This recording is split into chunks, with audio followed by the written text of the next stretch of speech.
Good morning, honorable members, stakeholders, and officials that have joined the meeting.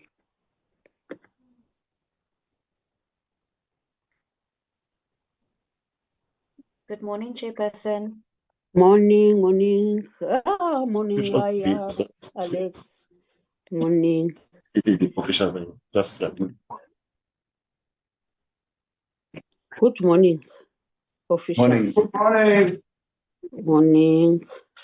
Good morning, Chairperson.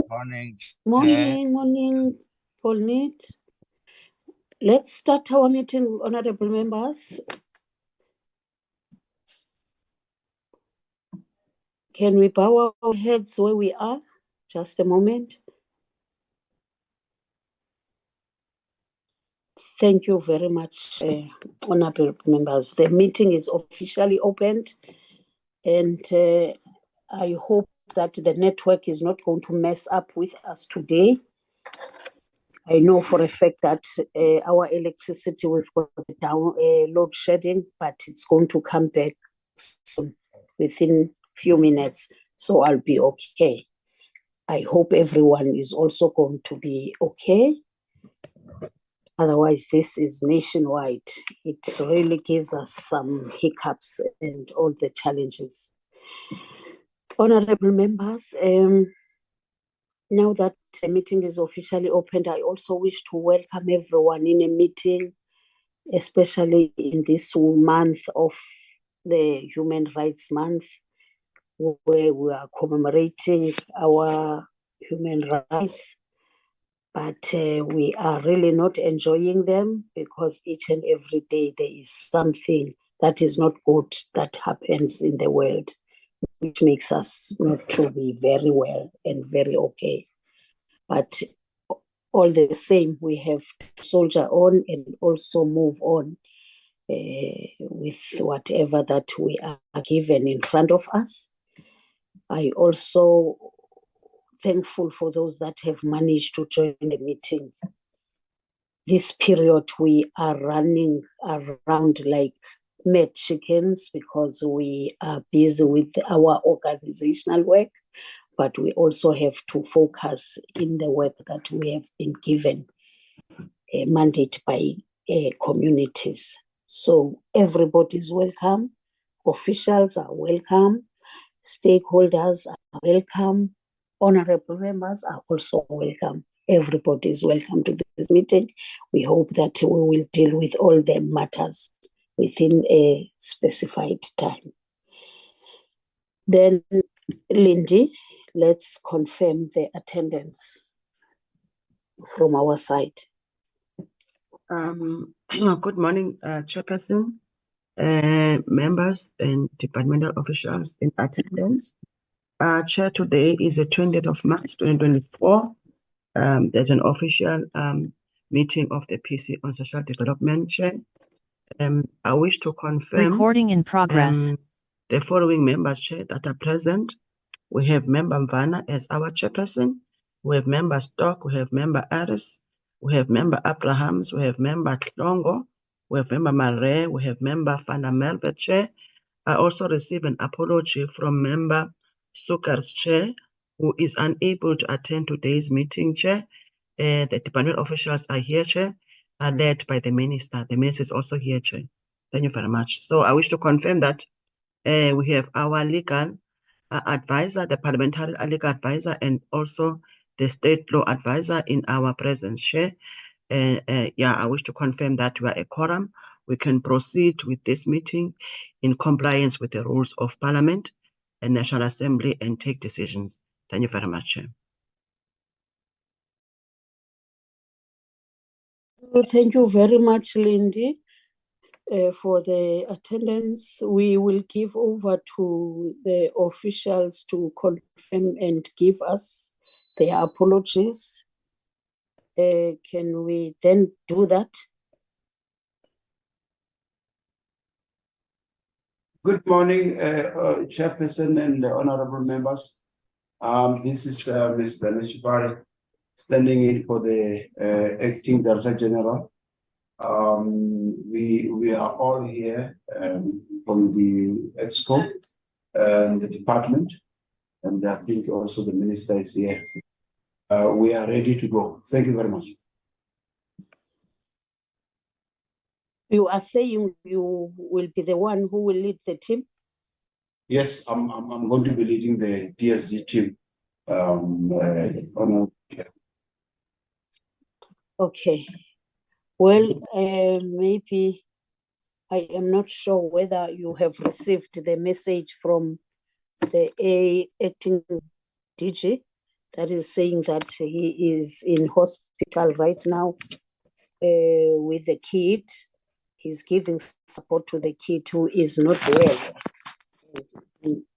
He is in the ICU, and we hope that the kid will get, or will at the end get, speedy recovery. We are really worried about that, because if your children are not well or you are not well, it really messes up the whole thing. Otherwise, so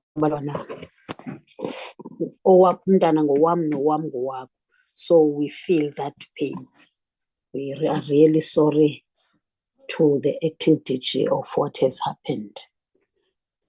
Thank you very much. I received that note from the WhatsApp and also I think from the chat. Thanks ever so much. Then noticing that the minister is with us, then Lindy, flight the agenda, we are also welcome the minister, and we also wish to welcome our legal advisors that are present with us. We are happy that they have managed to join, knowing that the schedule is too tight to them. There is the agenda, honorable members. Introduction has been done of members that are present, and then apologies have been done. But let's get someone who agreed with the acceptance of the apologies first. Can I get anyone who accepted the apologies, honorable member?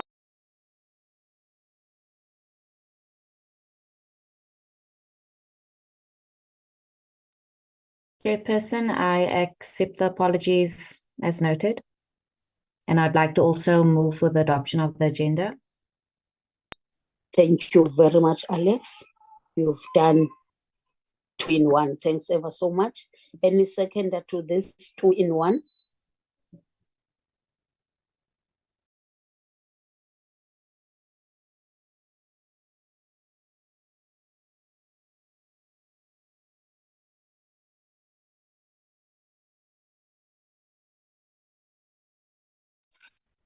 No seconder? Do I have to second myself? Hlongo? Good morning. Sorry, Chair. I moved to second Honorable Aris, not Honorable Aris, Honorable Alex. Thank you. Okay. Thank you very much, Honorable Mhlongo, for seconding. So the agenda and also the apologies are accepted, and also the agenda is adopted. But on how we agenda, if you look at the consideration and adoption of the A-list, maybe let's give over the minister to just have few words with us, understanding that Wednesdays are the cabinet days and she will be recused when necessary. Thanks ever so much. Over to you, Minister, before we get to all these items, because I understand that you will deal with our Minister. Yes, good morning. Good morning, Honorable Chairperson. I will switch off my video, Chair, because my network is not so very good. But I wish to thank you for yet again for giving us this opportunity in fulfilling our governance obligation and making the presentations that are being made here. I want to start by reminding ourselves that tomorrow is Human Rights Day, and I'm hoping that members and ourselves will be out there with our communities celebrating or marking this day as far as wide as we possibly can. But also from a department's point of view, tomorrow we start the active aging program in Mpumalanga. And as we know, of course, our responsibility as a department is also to deal with the elderly in our country. And I'm wishing them well. I wish members could also join, those who could. It's usually a very exciting day for the elderly, of sports and everything. Chairperson, we appear before the Portfolio Committee today to present the second and third quarter performance against the Objectives Expenditure Report for the department as committed in the 2022-23 APP, which covers the period 1st July 2023 to December 2023, that further reflects a continuation and fulfillment of the commitments of the sixth administration. Quite frankly, in my view, Chairperson, is that the work that we have done as a department and as a portfolio will only reflect itself on the improvement of the lives of South Africans, will show itself when the people that we serve are the people who stand up to say, yes, we have received the following services, yes, we are happy with this and that, and also indicating where they feel there has been weaknesses in the period. Of course, dealing with performance second and third quarter is a little bit difficult because we are putting two quarters in one and summarizing everything, which is not normal, but that's the way it is. We had a problem of COVID-19 and a whole lot of our schedules were adjusted in that way. But I have the confidence, Chairperson, that since we started as a department, we have been presenting our reports timeously, and we have been doing our best to make sure that we adhere to the calendar and the timetable of not only ourselves as a department, but also Parliament and the Portfolio Committee in particular. And during the second quarter of the department achieved 82% of its set target, while 18% of the targets were not achieved. And this is what the committee will deal with in finding out why. In the third quarter, 72 of the set targets were achieved, while 28% were not achieved. And I'm sure this is where the members will focus, and if there was a decline, why was there a decline, and where was the decline. I do not want, Chairperson, to take a lot of time because the time will be given to the member, the time has to be given to the department to make the presentation. And I'm happy, Chair, that you raised the issue of the DG, because I thought the department would indicate why the DG is not here. You know, we don't say somebody is not there and we don't explain why the person is not there. That's the procedure. That's what normally happens. I was going to then say, yes, the DG is not here because unfortunately he's got a difficult situation in his hands of his child who is at ICU. I also wish him well. In the presentation, Chairperson, there will also be the expenditure report. On the other hand, we should give an account of how we utilize the allocated funds towards delivery of our services and operations of the department. It further reflects on reasons why in some areas we could not spend all allocated funds, and this is one of the areas that is always a problem.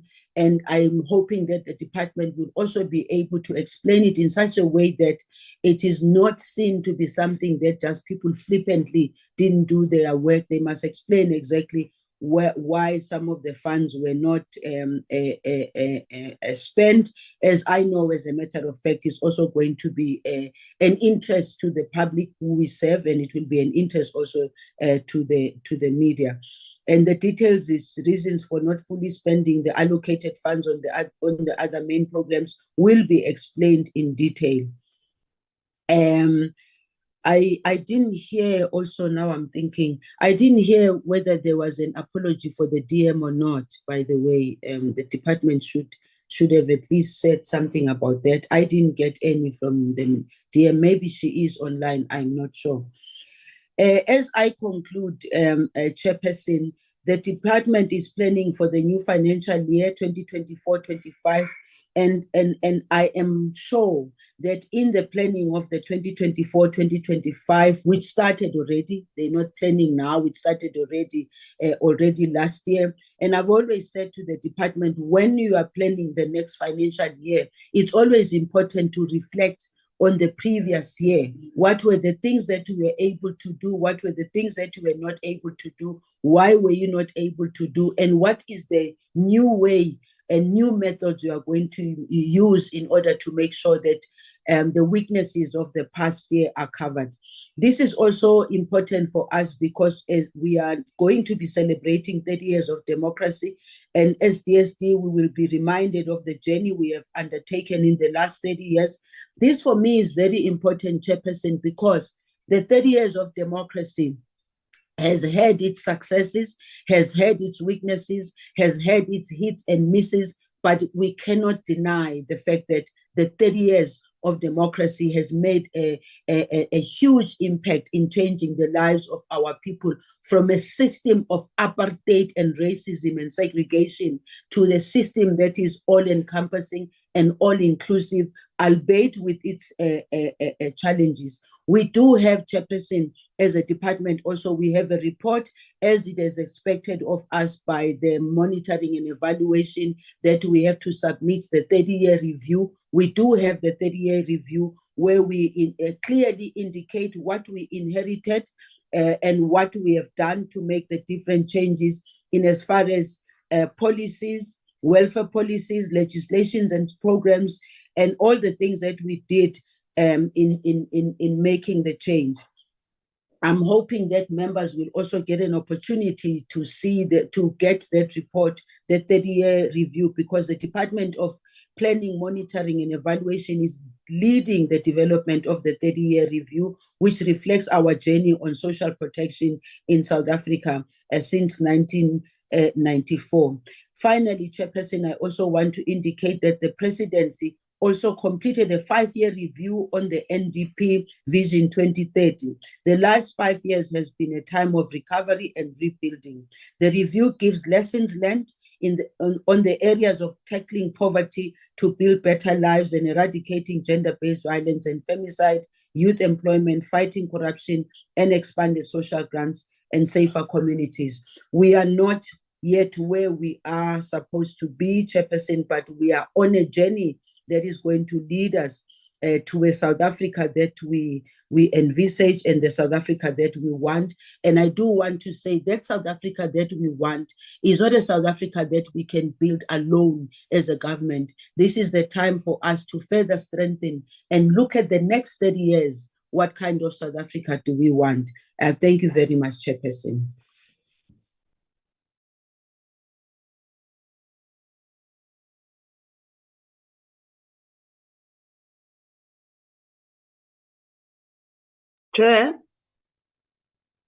Chairperson? Thank you very much, Minister. You have said it mouthful, and I'm happy that you present as if it's our last meeting. But I know very well that it is critical for these reports that we're going to get today. So you have to caution and also have something to say on it. Knowing exactly that social development has done what they think that it's supposed to be done, but there's still a lot that needs to be followed by the department and also all of us that are in this portfolio committee. Thanks ever so much. I'm not sure, Lindy, is DM present with us? Sometimes it is not easy to scroll. No, I didn't see her, Chair. Okay, let's rather wait and hear what's going to be said, whether she has apologized or what. Thanks ever so much. Then, as the minister has already said that we can't waste time. We know that it can take a long time, this presentation and also the deliberations from us. And we know that we will have to also rush for the buses and go to Parliament. Can we then go to the next item, which is the A list? Lindy, will you please lead us on one? Okay, Chair. Thank you very much. The process is for the committee to consider the amendments as discussed in the previous meeting and provide clarity when necessary. The process will be led by Sue Ann, our parliamentary legal advisor, and also the committee should go clause by clause. Sue Ann, I've put you as a co-host and you can take over to lead the process. Thank you very much. Okay, Lindy. Thank you very much. In fact, I have made a mistake of not apologizing to members. We were supposed to have the meeting on Friday, but the legal advisors requested us to give more time so that they can look and concentrate on this. So I'm happy today that they are ready for assisting us and lead us in this A list. I apologize, humbly apologize, honorable members, for that. Over to you, legal advisor.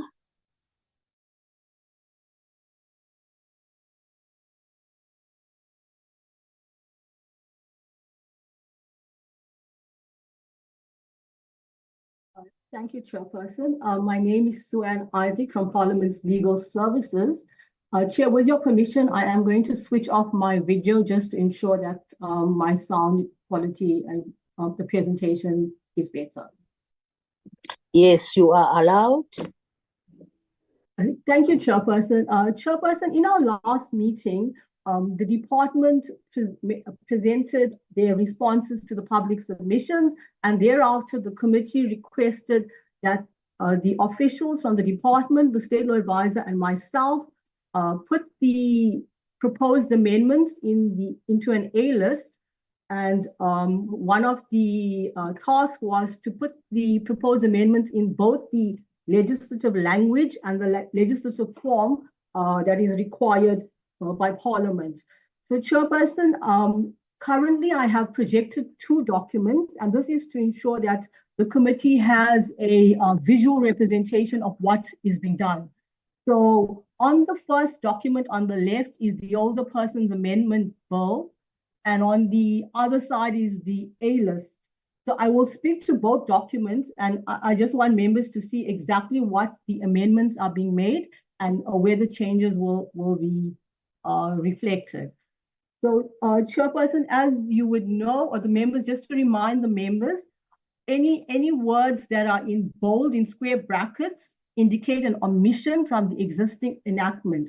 So the Older Persons Amendment Bill seeks to amend the Older Persons Act of 2006. So wherever you see any words in bold and in brackets, it means we are deleting those words from the Act.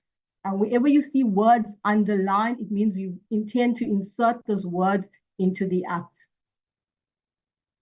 So with that background, just as also further background, Chairperson, when the team considered the amendments, it is our proposal that wherever there is a duplication of functions that was discussed in the last meeting, we will not need to amend the Older Persons Act to, for example, put in specific functions for the South African police or for the courts, because there are already legislation that provides those obligations and duties for those particular officials or entities or organs of state. So there is no point in us duplicating it in the amendment bill. So where we found that there was a duplication, we are proposing that those not be included, and I will go through each one individually, and but I'm just giving members that background to know that there was a lot of changes. We also streamlined a lot of the definitions to make them read easy and to put them in the correct legislative drafting language. So with that background, I'm going to proceed with each of the amendments. The yellow highlights is my highlights just for... Sorry, Chairperson. Sorry, ma'am. The thing on the board here, the one that is showing here, it is in the middle. We can't see where you are showing it because it is like you have we made the thing too. Oh, there. It's much better now. Okay. Sure. Yes, because we sorry couldn't see what was going on there. Sure. Because you have two sheets on the thing there on your computer. So the one is overlapping the other side. So where you are showing us, it is not showing the whole thing, the whole line. And in fact, Sue-Ann, let's request you to increase the font. I don't know, enlarge it.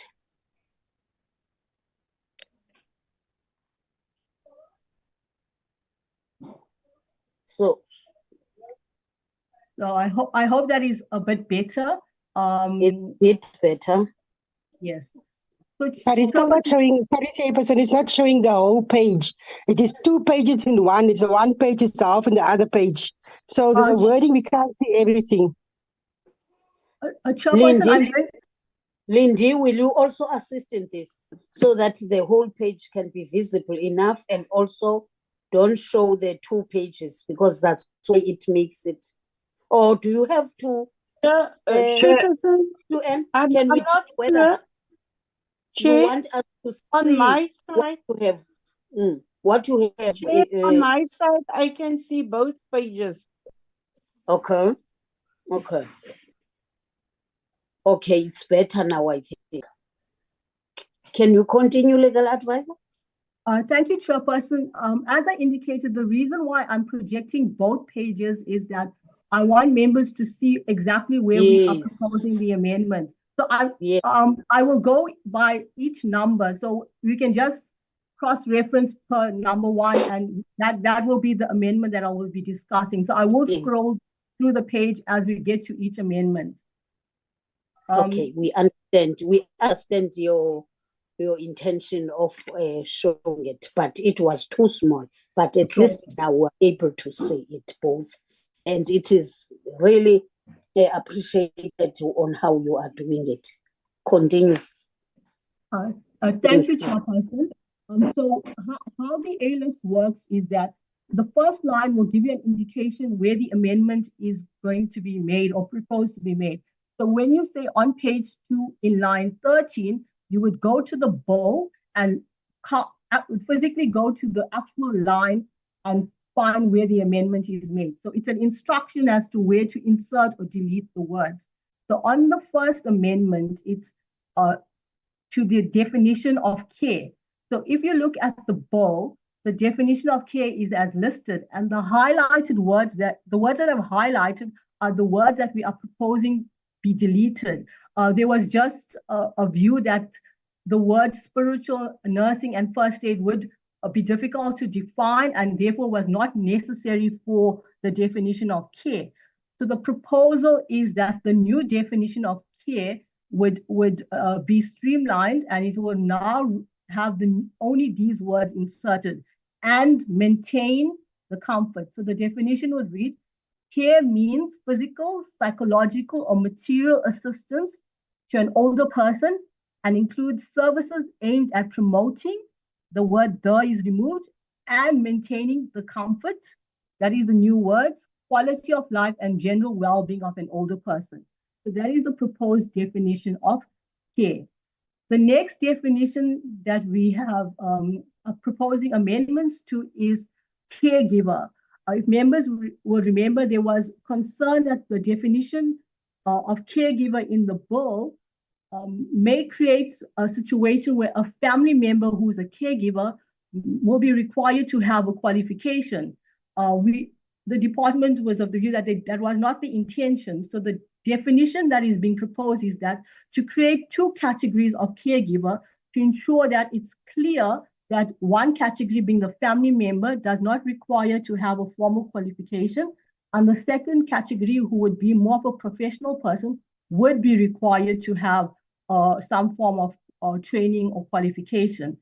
So we are proposing that the definition of caregiver in the bill be omitted, and the new definition of caregiver will be: caregiver means A, a family member who provides family care, or B, any other person who provides care and support services at a community-based care facility, residential facility, or similar facility, and who possesses a qualification accredited in terms of the National Qualifications Framework appropriate for the care of older persons.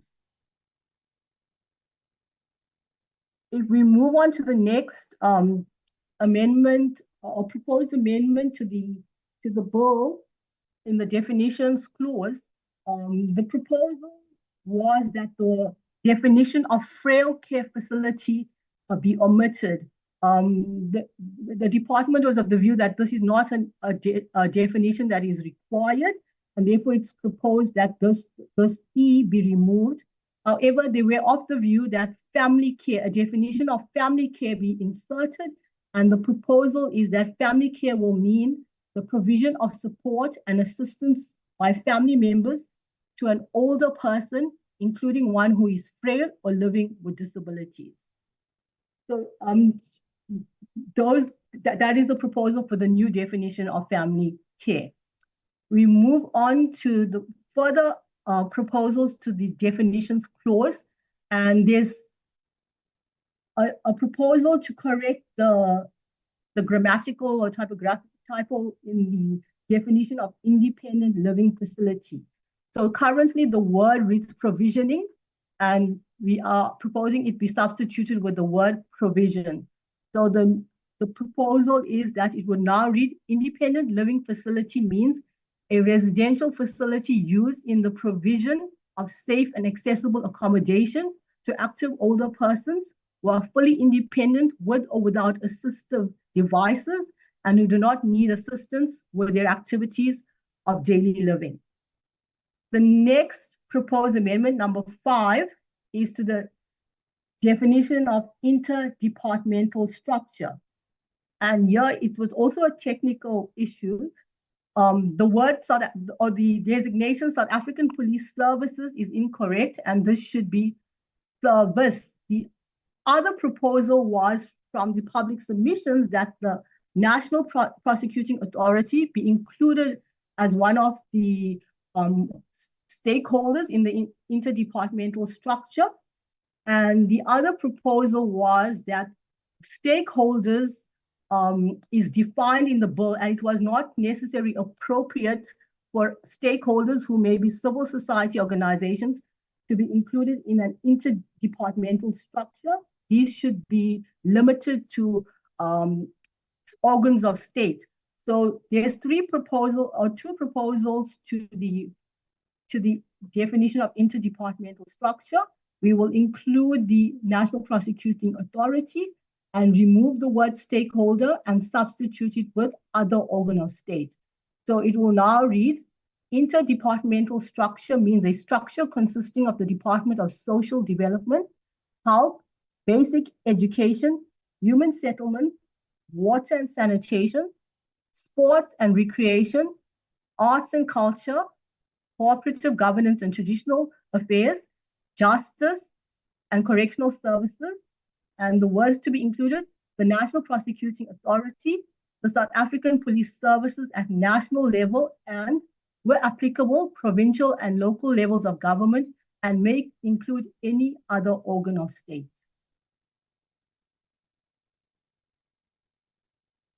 We move on to number 7, and that is the proposed amendment to the definition of private residential facility.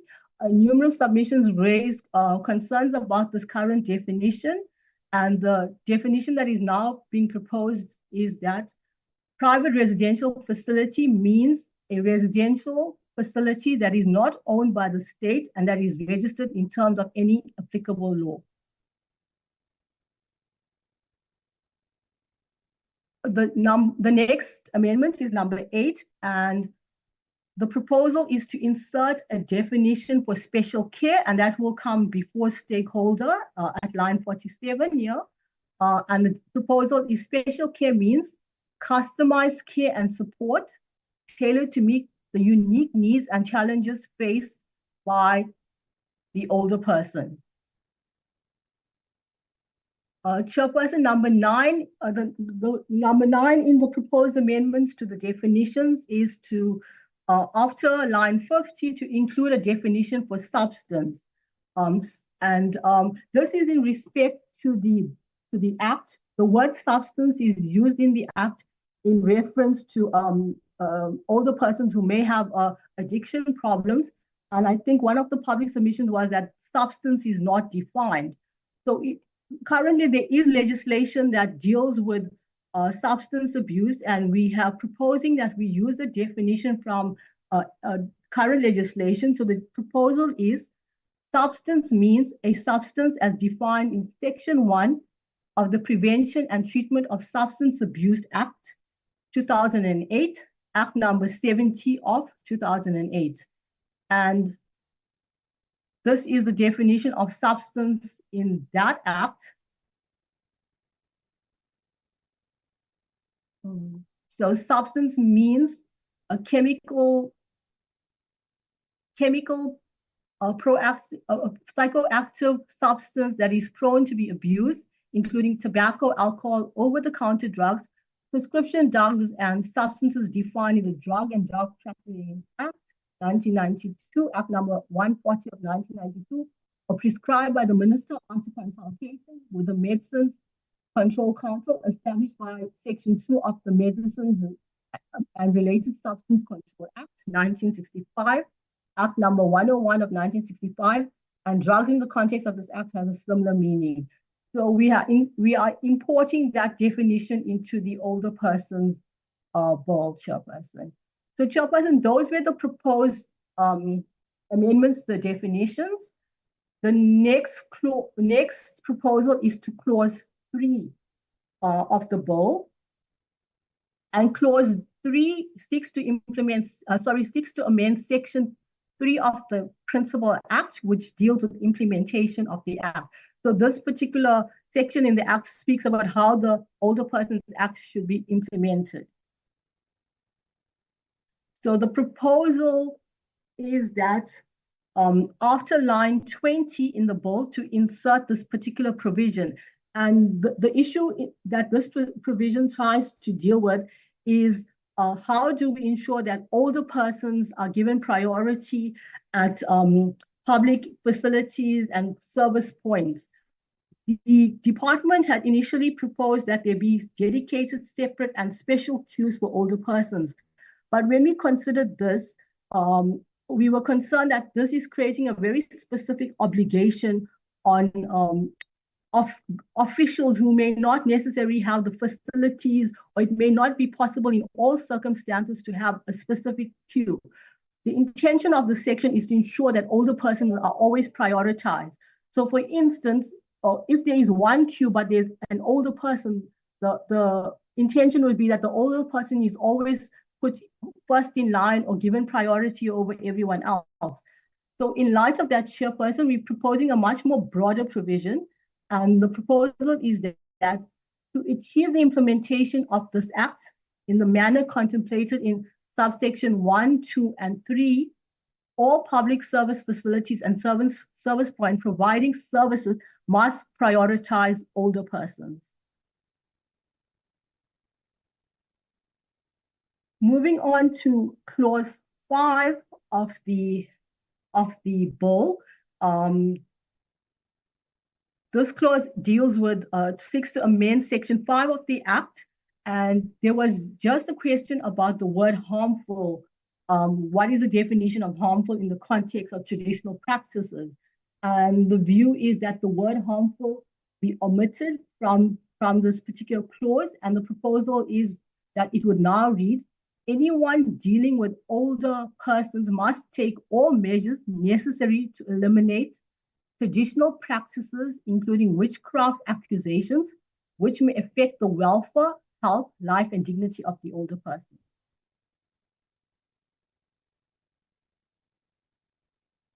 We move on to the proposed amendments to clause 6 of the bill. And clause 6 to amend section 7 of the Act, which deals with rights of older persons. So the first proposal is to omit the line, an older person may not be denied a right to, because the heading does not deal with rights specifically, but it says responsibilities of older persons. To align the first line with the heading, the proposal is that this now be changed to older persons have a responsibility to, and the remaining paragraphs will continue to, will read the same, but the top line would change to older persons have a responsibility to. The next proposal is to change the heading preceding the proposed section 7B. The current heading reads, protection of rights to property, inheritance, and physical abuse of older persons. This doesn't read correctly. Our proposal is that the heading now read, protection of rights against abuse to property, inheritance, and bodily integrity of older persons. Number 3 of the amendments under clause 6 is to just reword 7BA. Currently, it speaks about sexual abuse only, but the word abuse is far broader than, or abuse is far broader than sexual abuse, and the bill does cater for other forms of abuse. So therefore, we are proposing that the word sexual be removed, and it just speaks about abuse in general. So it will read, an older person has the right to protection against any form of abuse, violence, and discrimination based on gender. The next amendment proposed is to clause 7 of the bill. And the issue here was that the clause speaks to non-communicable chronic diseases. And it was thought that this was limiting. Information and education should relate to all diseases. So the proposal is that the word non-communicable chronic be removed and we substitute the word all. So this particular paragraph will read, information and education and counseling services include HIV and AIDS care for orphans, Alzheimer's, all diseases, dementia, and basic emergency care.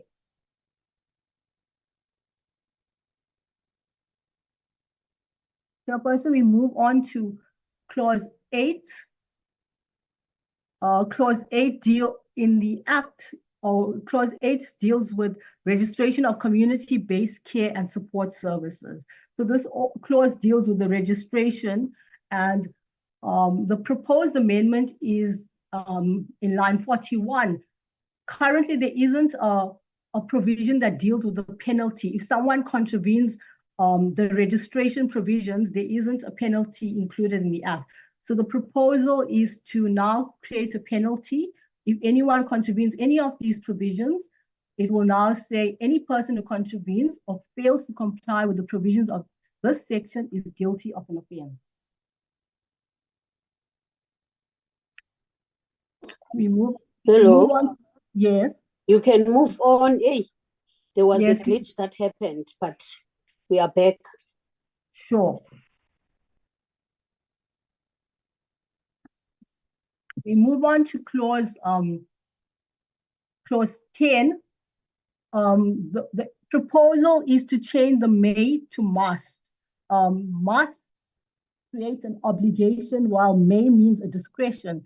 And in the context of this particular provision, there must be an obligation. So it will now read, subject to section 22 of the Act, and to the extent to which that section is applicable, monitoring and evaluation of community-based care and support services must be implemented as prescribed.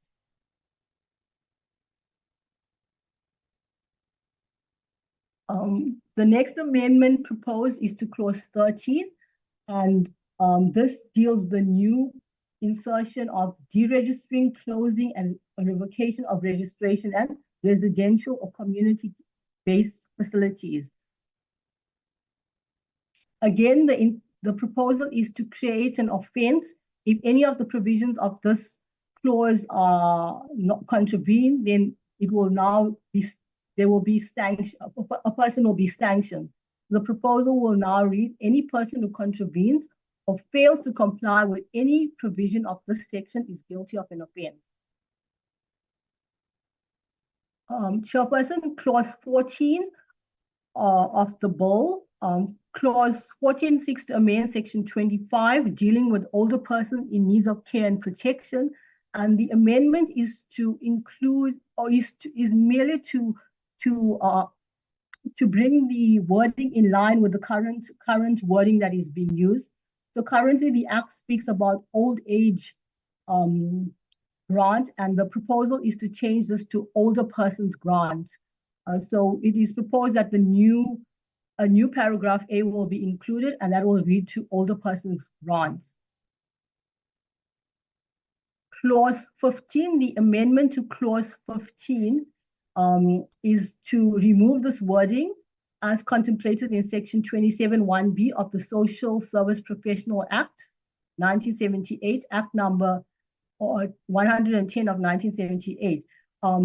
The current clause speaks about a situation where a person has unprofessional, or a social worker has unprofessional or improper conduct, and it is not necessary to include this particular provision in this clause. So it will now read, misuse of power referred to in subsection 1 by a social worker employed in terms of the Public Service Act 1994, Proclamation number 103 of 1994, or any other law, or by a non-profit organization, constitutes unprofessional or improper conduct by that social worker.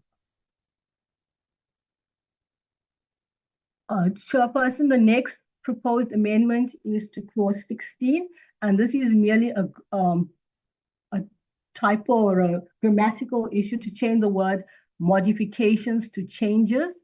So the clause or the paragraph will read, the Director General, social worker, police official, or manager must within 48 hours investigate the matter, and if the suspicion is substantiated by the investigation, section 25(4) applies with the necessary changes. Chairperson, the next amendment is to clause 18. Clause 18 deals with the different forms of abuse of older persons, and this clause, we propose that this clause include further types of abuse. So currently the bill seeks to extend the definition of physical abuse. However, in light of the public submissions and the discussions with the officials, we are proposing also that the definition of sexual abuse be extended, and definitions for harassment and spiritual abuse be included in the bill. So the current wording of physical abuse will remain the same. Sexual abuse will now mean any conduct that violates the sexual integrity of an older person and includes an act of sexual penetration or sexual violation as defined in section 1 of the Criminal Law, Sexual Offences and Related Matters Amendment Act 2007, Act number 32 of 2007. And then the current definition of psychological abuse will be deleted, and we will now have a definition for emotional, verbal, and psychological abuse, which will now mean emotional, verbal, or psychological abuse as defined by section 1 of the Domestic Violence Act 1998, Act number 116 of 1998. The definition for emotional abuse will remain the same. We will include a definition for harassment, and harassment will mean harassment as defined in section 1 of the Domestic Violence Act, and spiritual abuse means spiritual abuse as defined by section 1 of the Domestic Violence Act. And the definitions for sexual abuse will be sexual penetration and sexual violation. These are included in the Act, and I'm not going to read them, but you can see it's quite extensive. And if members want to cross-reference it, you can find it in the Criminal Law, Sexual Offences and Related Matters Act. The Domestic Violence Act's definition for harassment is also quite extensive, and it also includes a definition for spiritual abuse. So these definitions now will be imported into the Older Persons Bill if the committee agrees. So there is cross-reference to existing legislation. We don't need to redefine terms that are already defined in other laws. So that is the proposal that we rework that. And then accordingly, the first line of subsection 3 will be now amended to now reflect the new definition. So it will read, for the purpose of subsection 2, abuse includes physical, sexual, emotional, verbal, or psychological harassment, spiritual abuse, and economic abuse. So those are the proposed definitions to clause 18. We move on to clause 20, and clause 20 is the penalties clause. And as I've indicated previously, we've created new offenses. So those offenses must follow with a sanction, and that is the new offenses are in 13.5 and 18A5. Further, the other four sections included 26.3, 27.8, 29.11, and 31. Some of them already exist in the Act, but were not included under this particular clause. So we want to ensure that all offences in the Act and in the bill are now covered under penalties, and there is a specific sanction that is suggested to the court as to what Parliament deems appropriate for this particular offence. So we are proposing that this clause be amended, and it will read section 12.2, section 13.5, 14.4, 18.1, 18.8, 18.9, 18A5, 19.4, 22.5A, B and C, 26.3, 27.8, 28.6A or B, 29.11, 31. And this means the person is liable for a fine or imprisonment for a period not exceeding 1 year, or both a fine and such imprisonment. Chairperson, the next clause is a proposal that we include a new clause. During our discussions, we came to the concern that there may be currently individuals who are running these residential care facilities, and in terms of the bill, these facilities can only be run by trust and juristic persons. So people who are now running these businesses in their own name need to convert their form of business enterprise into either a trust or a juristic person. And we needed to give them a period of time in which to allow them to do all the necessary changes. So we are proposing a transitional provision to allow people this period of time, and it will read, any person operating a community-based care and support service, home-based care and residential facility as a sole proprietor immediately before this act took effect must, within 12 months from the date of which this act took effect, convert the sole proprietorship to a juristic person. Chairperson, that is the amendments as proposed from the department's previous meeting and the discussions with the committee. With your permission, I don't know whether the state law advisor and the official from the department wish to add anything further. There's nothing further from our side, Chairperson. This is the state law advisor speaking. Thank you, Honorable Chair. From the department side, all is in order, Chair. Thank you. Okay, thank you, Advocate. Then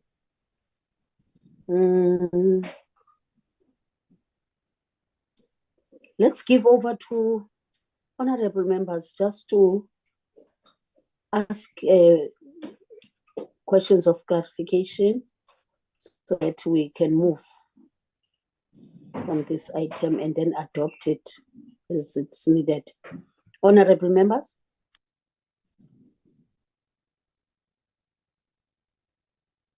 I see Honorable Aris' hand is up.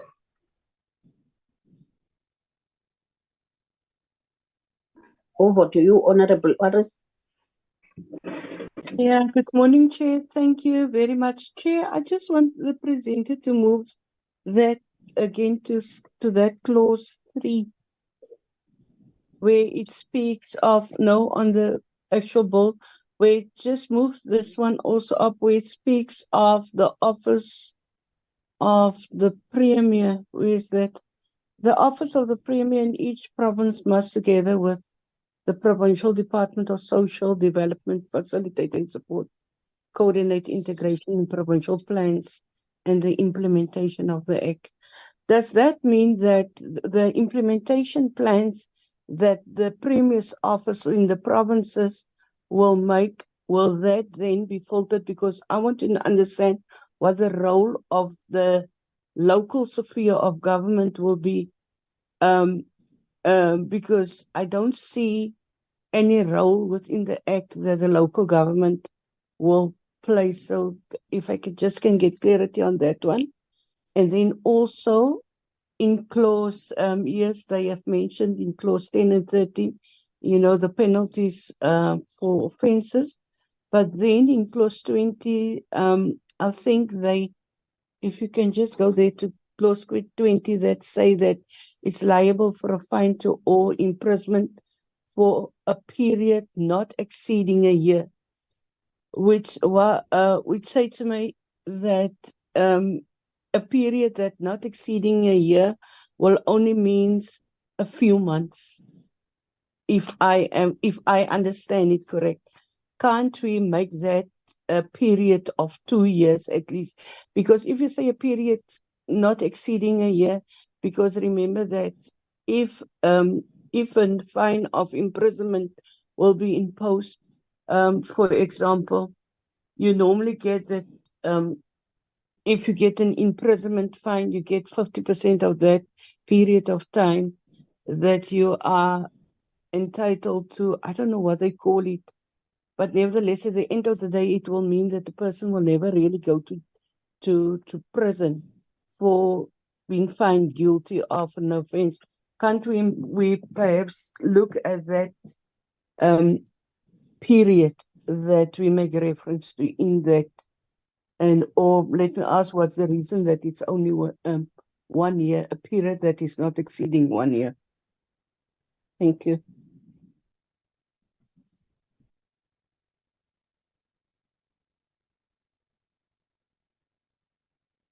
Thank you, Honorable Letitia. I don't see any other hand, unfortunately. Then can I give over to the legal advisor to explain this, because the reality of the matter, can I give over to you? Chairperson, I'm going to respond to the penalty issue and allow the department to respond to the questions as well. With regard to the penalty, currently the Act speaks about these particular offences. A person will be liable for a period of imprisonment not exceeding 1 year, or both a fine and a period of imprisonment. It really depends on the nature of the offences and the seriousness of it. Direct imprisonment for certain offences, is not something that the courts would do in all instances. It must be something quite serious.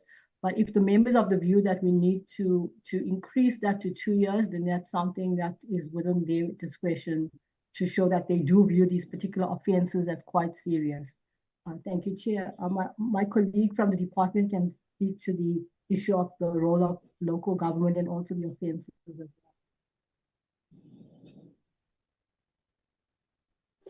Okay, thank you very much. Department, do you want to have a bite on this? Thank you, Honorable Chair and Honorable Members.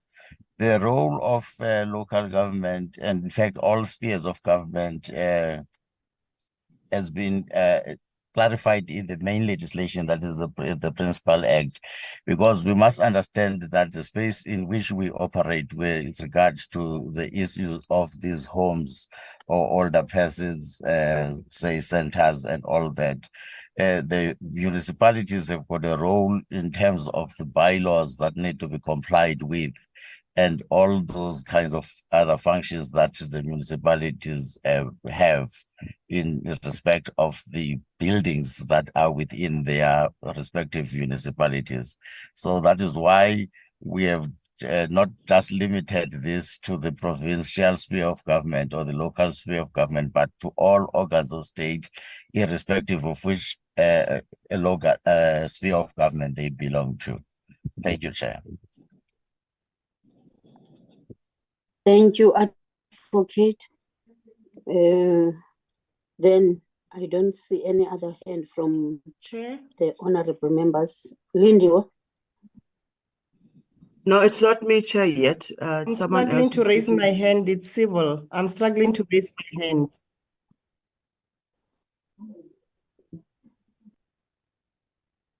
Can you hear me, Chair? Yes, I hear you. My hand is up. Can you proceed to speak, Chair? Let's give civil first, and then Okay. we can. Thank you very much, Chairperson and members, and good morning to the leadership of the department. Morning, Minister.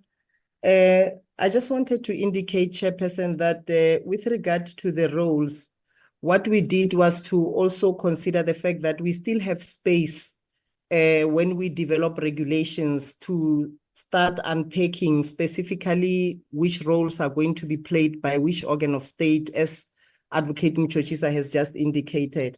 But we also take it that when we speak of the office of the Premier, we understand the fact that the Premier does not work in isolation. He has all the organs of state that are there within a particular province also supporting the work that he does. So the work of municipalities and provinces and local government and the responsibilities that they have in terms of making sure that the services and programs of older persons are effectively rendered will also be, further unpacked, as I've indicated, when we deal with the development of regulations at a later stage. Thanks, Chair. Thank you very much, Silvils. Can we give over to Lindy? Chair, thank you very much, Chair. Now that the A-list is before the committee for its consideration and adoption. So the process to follow now is to put each clause for adoption so that we can proceed next week to the following process of effecting the clause this A list to the bill so that we can have a B version. So I will request the SUN to put each clause for adoption, Chair. So because it needs to be reflected in terms of a procedure, if we are adopting clause 1, we say that we agreed to. So we just need to follow that process now of adopting each clause that has been put forward to the committee. Thank you very much, Chair. Thanks, Lindy. Over to you, SUN. Yes, Chairperson. If you can just go through each clause and ask, if the members are in agreement with each clause that is in the A list, I will just scroll through and you can just call out the clause heading and ask if they agree to the amendments. So you can just start with clause 1 if the committee agrees to the proposals to amend the bill as reflected in the A list.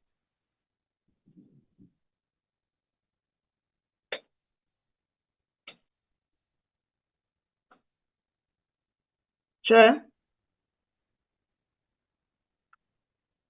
Yes. The legal advice advising for you to put forward each clause for adoption. Yes, I'm Clause doing 1. exactly that. I'm doing that exactly. Thank you. Honorable members, I will expect you to raise your hands. If you are unable to raise your hand, you just speak and then we'll recognize you. Who are in close one now. Close one, honorable members. Are they in the meeting, Lindy? Can you check are those that couldn't get the link or they were struggling to get through or to log on? Can you check what I can see? Honorable Bilangulu managed to get the link, and then Honorable Lizelle. Oh, Nomedi is with us. We're a quorum, Chair. Honorable Medi on close one. We're on Medi. Magdalene.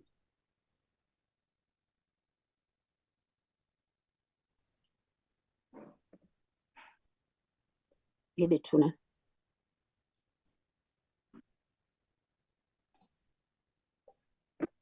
Magdalene, are you on? Or are you in? Let me phone her, Chair. Amen. Who else is in a meeting? Chair, we are in the meeting. I was still reading the clause and I complained about network, but then I move that we adopt clause 1 as proposed, Chair. Thank you. Okay, thank you, Honorable Steph. Clause 1 has been adopted in terms of the presentation that has been done. Then we are on clause.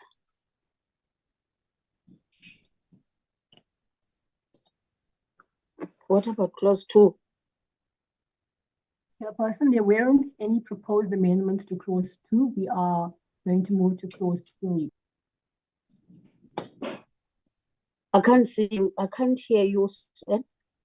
Chairperson, there was no Yes. amendment proposed to clause Okay. 2. So it is as is in the bill, Yes. but for the purpose of the So we are earliest moving to clause 3. We are going to leave clause 2 because there is no amendment on it. Clause 3, thanks for that. Mehdi, are you in? Not yet. Any other member that is present? She Okanye that mentioned, is- Chair, Yeah. I move for the adoption of clause 3 with its amendment. Thank you. Thank you very much, Honorable Kate. You managed to get in. Thanks a lot for that. I know that people are struggling. I'm fortunate that at least I'm back from the load setting. Otherwise, it was going to be a very strenuous thing.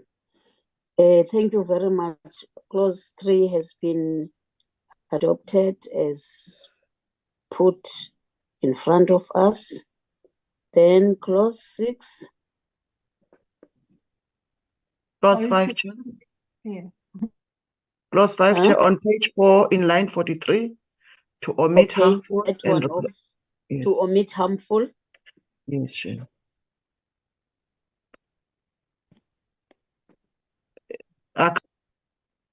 Chair, Yes. I move for the adoption of clause 5 Okay. as stated Okay. or amended. Yes. Okay, as amended and omit that harmful. Okay, it's fine. Clause 6, thank you, Honorable Bilangulu. Harmful has been moved, in fact, removed. Clause 6.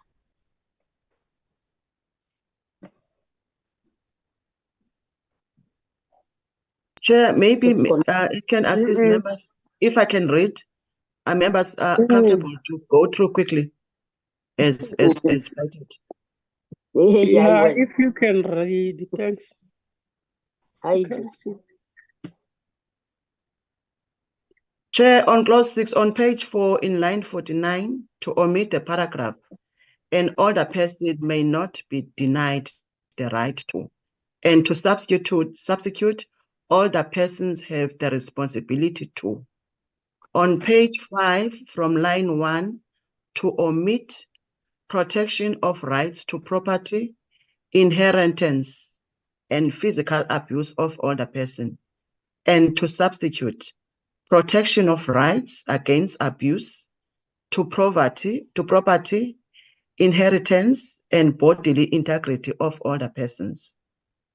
Chair, another amendment on page 5 in line 4 to omit paragraph A and to substitute A, any form of abuse, violence, and discrimination based on agenda.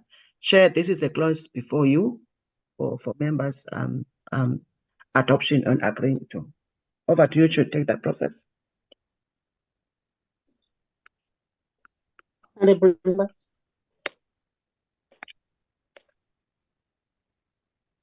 As stipulated by the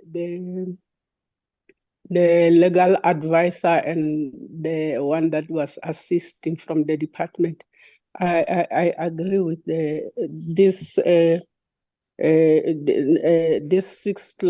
number 6 clause with all the changes that have been made. Thank you, Honorable 1, Malami. 2, 3, 4, up to 5. Yes. Clause 6 has been adopted as suggested and amended. We are on clause 7. On page 5, from line 12, to omit non-commutable, commutable, chronic, and to substitute with all. All chronic and yes. All chronic. Yeah. Then what are we saying? We I agree. also agree. Yes, it's matching. We definitely have to agree on that one. All chronic. Yeah, Thank I'm you. there. Yeah. Yes. Honorable Mangaya and myself, they are already there in all chronics.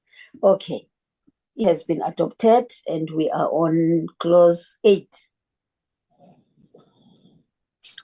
On clause 8, Chair, on page 5, after line 41, to insert the following paragraph. D, by the addition of the following subsection. 5, any person who contravenes or fails to comply with the provisions of this section is guilty of an offense. That's the clause 8, Chair, for committee consideration and adoption. Okay. Thank you, Chair. Thanks, Chair. I move that we adopt clause 8 as proposed. Thank you. Thank you, Honorable Chair. Clause 10. Now we move to clause 10 on page 6 in line 8 to omit may and to substitute must. I remember on that one. Chair. Chair. I move for the adoption of clause 10 as amended to omit may and to substitute must.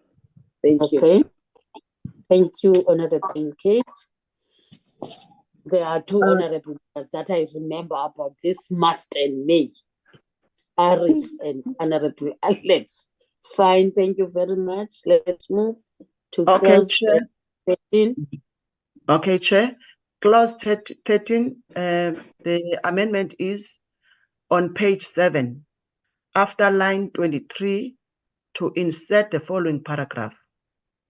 4, any person who contravenes or fails to comply with any provision of this section is guilty of an offense. Chair, can I just Agree. ask?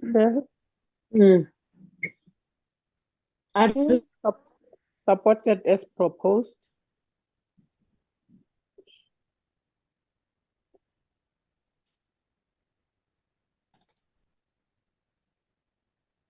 Mas, can I move to clause 14, Chair? On page 7, after line 25, to insert the following paragraph. A, by the substitution for paragraph A of subsection 5 for the following paragraph. A has his or her income, assets, or we omit all age and substitute with other persons, grant taken against his or her wishes, or who suffers any other economic abuse. That is clause 14, Chair.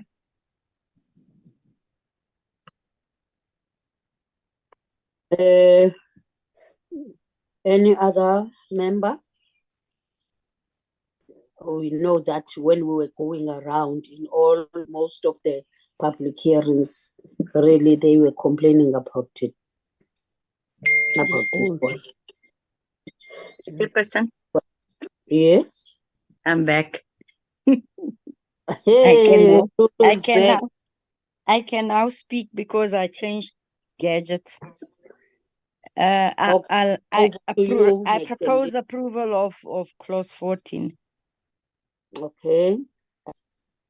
Clause 14 has been adopted. Clause 15.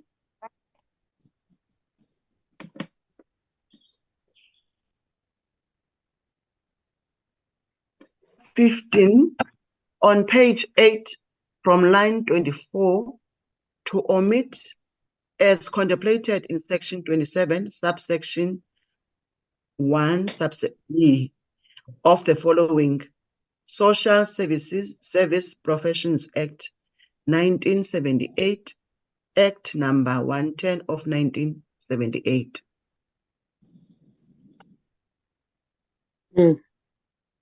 Yeah, as proposed, Chair. Seconded as proposed. Adopted. Clause 16 now. 16, clause 16. Chair, the amendment to clause 16 is as follows. On page 9, in line 17, to omit modifications and to substitute changes. There it is, honorable members. Clause 16. Agreed to omit and put changes. Agreed by Honorable Mandela. Thank you very much. Clause 18. Clause 18, Chair. The proposed amendments on page 9 from line 48 to delete paragraph A and to substitute. The new A will be by the substitution for subsection 3 of the following subsection. 3, for the purposes of subsection 2, abuse includes physical, sexual, we take out psychological, emotional, verbal, or psychological harassment, spiritual abuse, and economic abuse. A, physical abuse means any act or threat of physical violence towards an older person, including unlawful detention, medical sedation or shackling, deprivation of nutrition or medical care, neglect or exploitation of an older person in any manner. Sexual abuse means any conduct that violates the sexual integrity of an older person and includes an act of sexual penetration or sexual violation as defined in Section 1 of the Criminal Law, which is the Sexual Offences and Related Matters Amendment Act 2000, the Act number 32 of 2007. Is it, Chair? C, physical abuse means any pattern degrading or humiliating conduct towards an older person, including repeated insults, ridicule or name calling, repeated threats or to cause emotional pain, and repeated invasion of older persons' privacy, liberty, integrity, or security, emotional, verbal, or psychological abuse as defined in Section 1 of the Domestic Violence Act 1998, Act number 116 of 1998. Economic abuse means the deprivation of economic and financial resources to which an older person is entitled and under any law, the unreasonable deprivation of economic and financial resources which the older persons require out of necessity, or the disposal of household effects or other property that belongs to the older persons without the older person consent. Harassment means harassment as defined in Section 1 of the Domestic Violence Act. F. Spiritual abuse means spiritual abuse as defined in Section 1 of the Domestic Violence Act. Chair, this is the clause before the committee for its consideration and adoption. Thank you very much. Over to you. Yeah. Thank you. Adopt as what was read. Okay. Thank you. Thank you, Mehdi. We are on clause 20 now. Chair, the amendments to clause 20 reads as follows. Amendment, it's one. On page 10, in line 15, to omit paragraph A and to substitute A, section 12, subsection 2. Also, Chair, 13, subsection 5, 14, subsection 4, 18, subsection 1, 18, subsection 8, 18, subsection 9, 18A, subsection 5, 19.4, 22, subsection 5A, B or C, 26.3, Chair, 27.8, or we omit or also continue Thank you. with Excellent.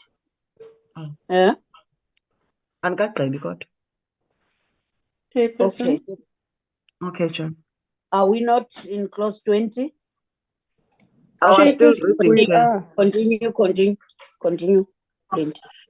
26, 28, we omit or Chair. 26, continue with 26, 6A and B. 29, 11, 30, subsection 1 is liable for a fine or to imprisonment for a period not exceeding 1 year, or to both a fine and such imprisonment. That is the clause 20, Chair. Chairperson. Yes. Chairperson, I would like to make a proposal that we increase that period of not exceeding 1 year, but I want to propose that we make it not exceeding a period of 2 years. Thank you. That is the one that Aris was querying and an explanation was given. And I think the legal advisor also had an input on it and the department. Chair, Yes. before the input, I just want to check.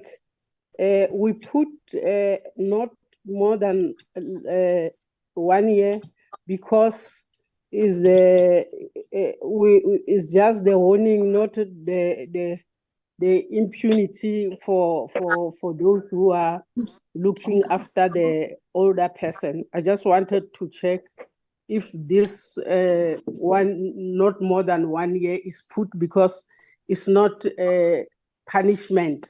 It's just to warn the owner or the people who are looking after older person. If that is the one, I will agree. But if it's not, I will wait to hear what the advisor is saying. I didn't hear her when she was explaining. Thank you. Sue Ann, are you still with us? Yes, Chairperson. Is it not the one that you were explaining? Yes, Chairperson. There's two categories of offences that the Act deals with. One deals with the particular offences that are listed that where a person will be liable for a fine or imprisonment for a period not exceeding 1 year, or both a fine and such imprisonment. And then in section 33B, there is another category of offences which is far more serious, where a person will be liable for a fine or imprisonment for a period not exceeding 5 years, or both fine and such imprisonment. So the Act does create for two different categories. The first category is offences that are, where the view is not that it's not serious, but the nature of the offence would require maximum a 1 year penalty of imprisonment, while there's a second category which is far more serious and the penalty is up to 5 years. Okay. We have do you hear my message? Yes, I'm seconding because I wanted to hear that one. So because it's categorized in section according to the years, or according to the I don't know if I say challenge or the offense that she or he have omitted made. So I agree with this clause for 1 year where we were reading now.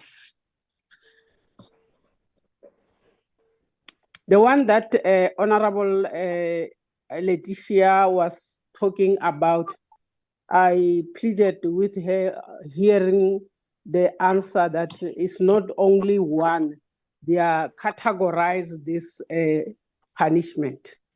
So I pleaded that she must support me.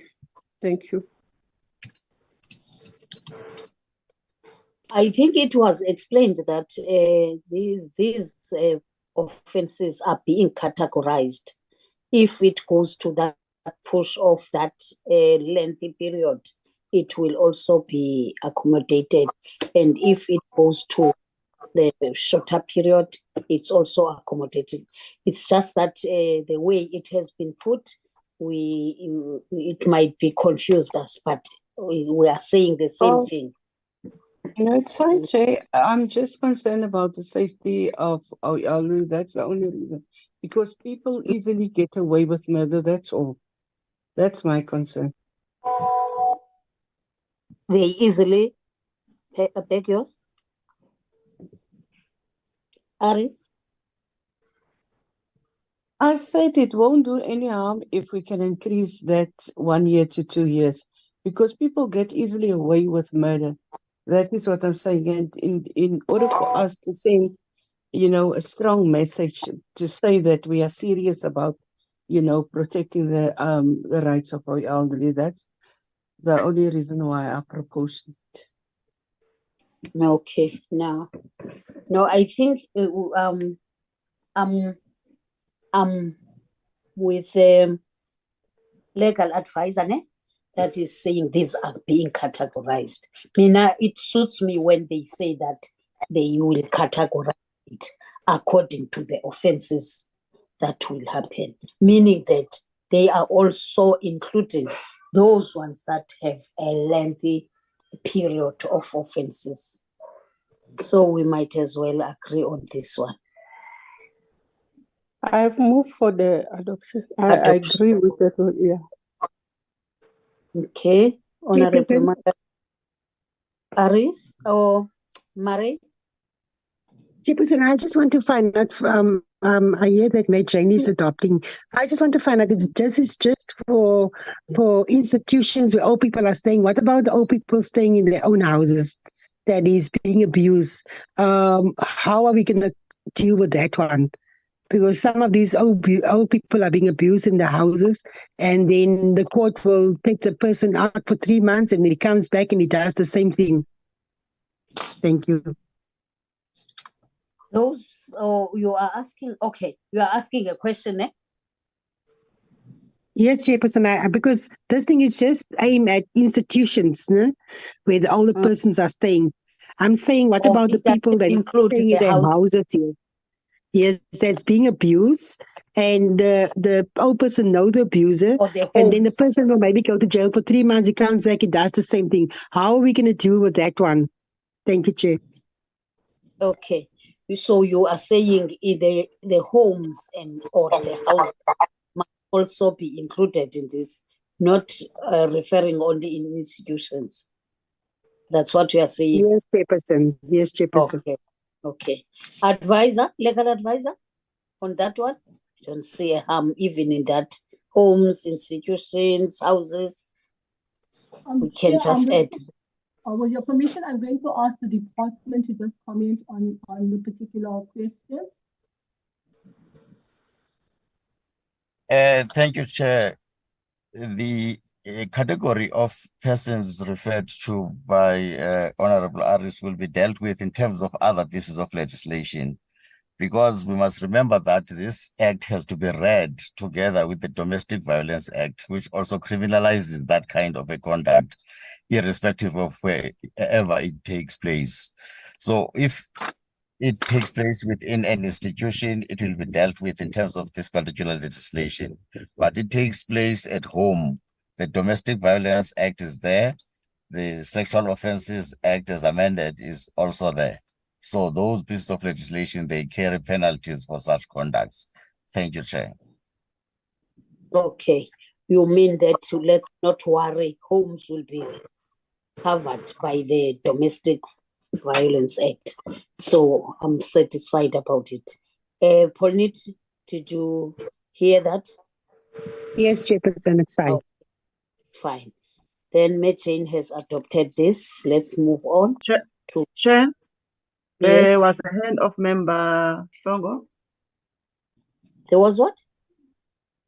Member Slongo's hand was up. Maybe Member Slongo, Chair. Maybe his hand is down. Hand is down. It's down. No. He was going to Thank you adopt. very much, Chair. My hand was up before the clarification of the department, but now that we are clarified, I think I just support the adoption as Mama Jane has adopted, that it should not be more than 1 year. So I think I'll not add anything after the clarification that was just given now. Thank you, Honorable Mhlongo. And also this thing of homes, houses, and all what has been said. I permit. Now I'm also covered with that.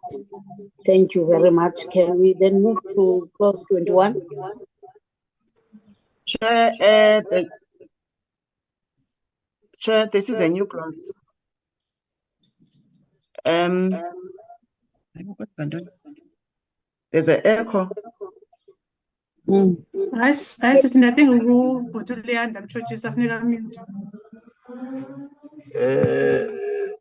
think it's Kuyanda's echo because they are in one place and they are in the office. So it's causing an echo because many gadgets have been connected.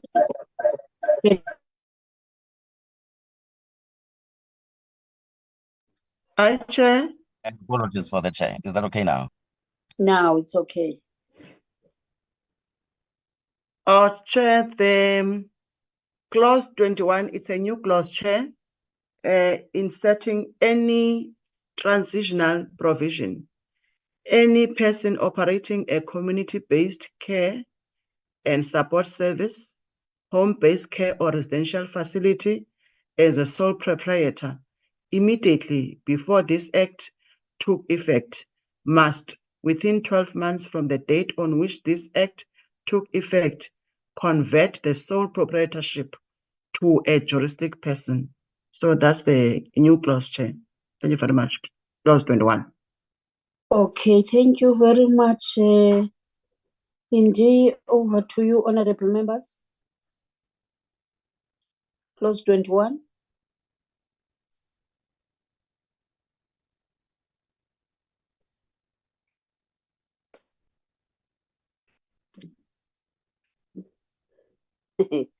This one of any Laurie? person.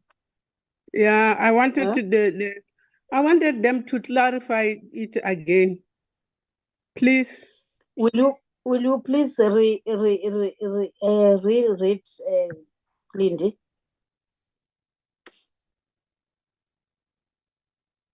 Lindy, where? Yo, I thought I unmuted as I was talking still, me being muted. Chair, this is a new clause, ne? I will reread and then the legal team will explain as Mamangani requesting such. It reads as follows, Chair. Transitional provision. Ne? Any person operating a community-based care and support service, home-based care or residential facility as a sole proprietor immediately before this act took effect, ne? Must, within 12 months from the date on which this act took effect, convert the sole proprietorship to a juristic person. That's the new clause, trying to differentiate between the proprietorship and encourage them to convert to being juristic person. Maybe It's big explanation words. provided by this legal team. It's big words. Otherwise, it's something that is trying to legalize a person who cares for the older person.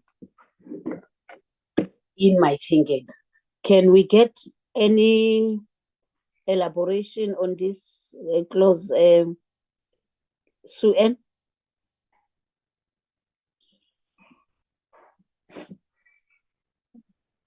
Thank you. Of a person. Come closer to the mic, Sue Ann. You seem as if you are too far from the mic. So it's not easy to hear you. Thank you, Chairperson. In terms of the bill, the definition of person, it says person includes a trust and for the purposes of registration and operation of a community-based care and support service, home-based care and residential facility means a juristic person or trust only. The concern is that this definition means that only a juristic person or trust can operate these particular types of facilities. Currently, there may be a person running such a facility in their own name. That is called a sole proprietorship, where you, the company, services as a company, but you run it in your own name. So it would be giving them an opportunity, without giving them an opportunity to change their form of business to a juristic person or a trust. So once it comes into operation.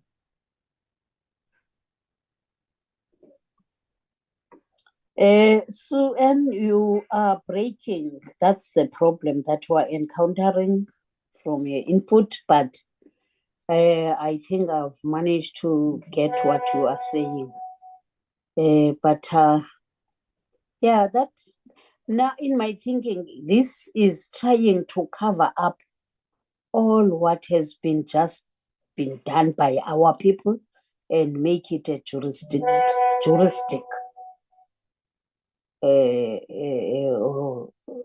or legal area. That's why it's a new thing. I'm not sure whether Mamangani had you managed to hear what the legal advisor is saying about this clause? Yes, I did, Chair. I was raising my hands to say I have understood it very well. That's why I'm adopting this clause number 21. I'm moving for it to be adopted. I agree with it as stipulated and as clarified again by the legal advice. Thanks, Chair. Okay, Okay, sis, because it really covers ezi zindawo zethu sizivulayo naba bantu bethu sibasebenzisayo. It also covers them. Ibe legally. Yes. Yes. Mamangani has adopted clause 20. What was it? 21, eh? Yes, Chair. And now we are on clause. The next one.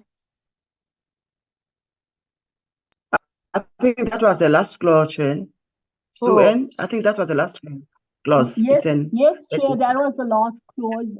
That is the A list. The committee has now adopted the A list. A list. Okay. Thank you very much, honorable members, for now, because we have managed to get into the last clause according to A list.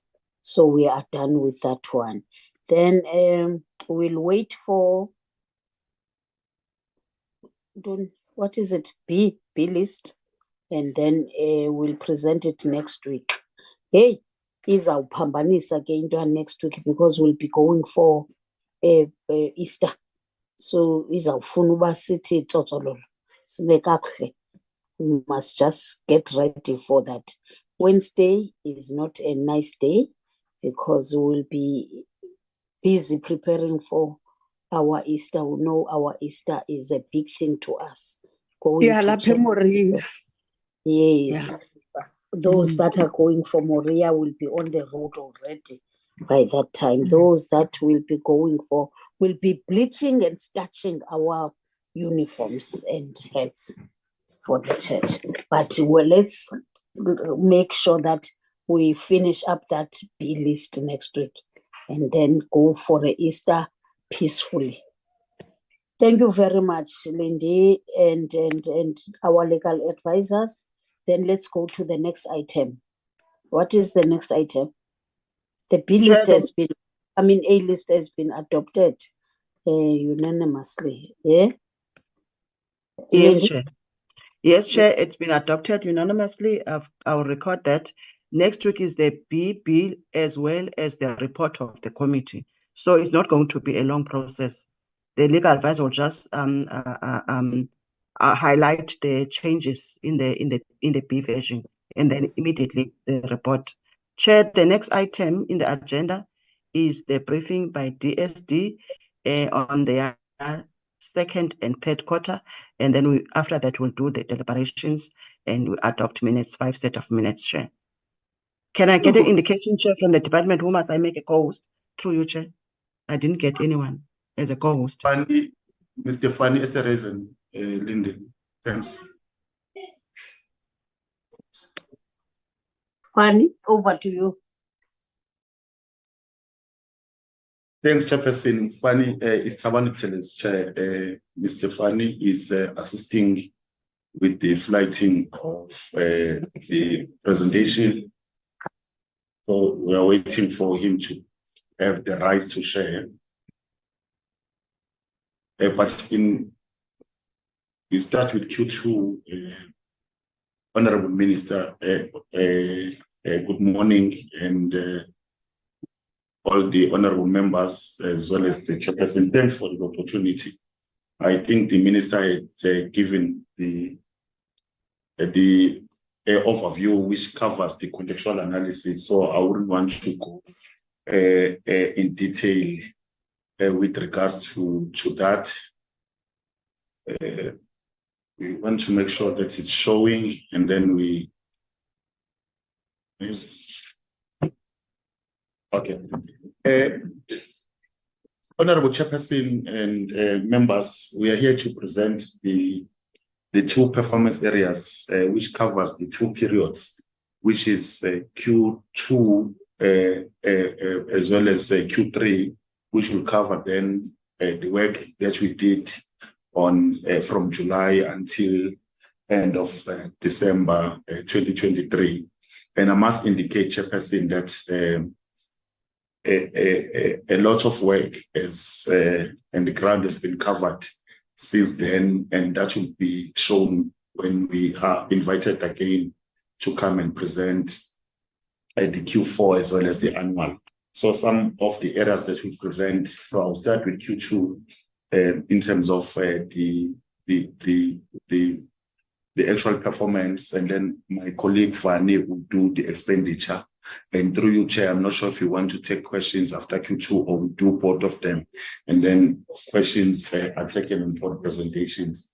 But the period I'm presenting, starting with Q2, as the chairperson, you will see the performance in terms of the targets, which the total of 50 that we had in the previous financial year, we're able to achieve 41, with 9 not being achieved, and which then accounted for, in terms of percentage, the 82%. And of course, this is a decline, 2% if you compare in terms of the performance that you had in Q1, which we had already presented.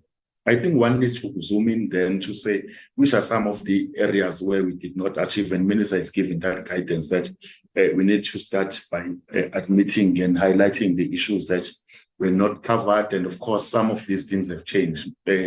Honorable Minister, Honorable Chairperson and members will note that Cabinet just on the 20th of February, and this target has not been met in both Q2 and Q3 in terms of the strategy on the for the employment of social service professionals.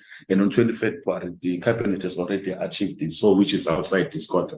But as we are reporting in the period under review, there was work that was still to be done in terms of given the requests that were made during discussion between the minister, especially regarding to her performance agreement.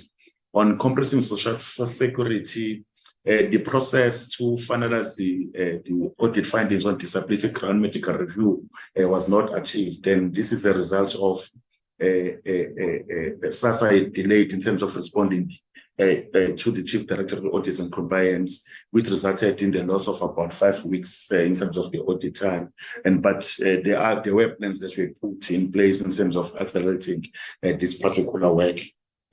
Also on the policy work regarding public consultations or the draft policy on voluntary cover for retirement and risk benefits on atypical. This has also been approved by Cabinet recently. And so, but during the time that we had not concluded this, as we are reporting, there was work that was need to be done because of the inputs that we still have to receive from the National Treasury as well as the Department of Employment and Labour.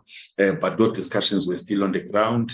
We had also not fully achieved the approval to publish the green paper for public comments, which also has been approved by Cabinet, and we are going forward for that. And because of the engagement had not been concluded with other government departments, so that we are able to finalize this work so that it's ready for Cabinet submission, which, as I said, was able to be done. On the work relating to welfare services regarding the professional social service to older persons, where we're doing consultations, where our target, we're supposed to have concluded 5, but we only did 3 in the 3 provinces, and because of there were still outstanding matters for us to finalize those other ones. On social crime prevention and substance abuse, we had committed to finalize the public comments as well, so that we're able to input that on the prevention of and treatment of substance abuse disorder policies, which we couldn't realize. But we had obtained approval to translate this draft prevention and treatment for substance abuse. And the gazetting was still underway during this time, and we've made so much inroads as we are presenting this. Relating to Program 5 on poverty alleviation and sustainable livelihood, we had hoped to conclude and submit the reviewed sustainability framework for approval, and it's a result of so that it's being approved to Cabinet. This was as a result of the consultation with the Treasury, as we were guided by the SPCHD cluster that we need to engage the Treasury, and the advice that we received was what we need to withdraw this from Cabinet process. And it needs to be sent back to DPME before it goes again back to the cluster to give feedback. We had hoped to finalize the roundtable and the theory of change reports, and because of the delays in terms of obtaining a service provider to assist us with the technical aspects in terms of this work, for us to finalize the appointment, there were delays with regards to that by the end of the quarter. The final one, Chairperson and members, the area that we did not achieve, which then leads to that 16%. Of the one of the 10 targets that we could not achieve in the reporting period relates to the work we're doing on the services to persons with disability. There's been also delays in terms of finalizing the appointment of the technical expertise, because we're looking for people who understand also the disability sector, and it's difficult sometimes to obtain those. And we've been following the procurement processes. We have advertised this work 3 or 4 times, and we have really extended the scope to work with NGOs as well to assist us, making sure that we're able to get people that will assist us in this regard. Through you then, Chairperson, I'll then move in to then give detail at the high level, Chairperson, in terms of what are some of the notable areas where one had really been able to achieve, which then makes the department to have obtained 84% in the period under review. Looking at program 1, which is administration, the department relating to what the function that's is located within the office of the acting DG is on the entity oversight. Entity government and oversight function. The work that we wanted to do was to continue to implement this entity oversight and framework.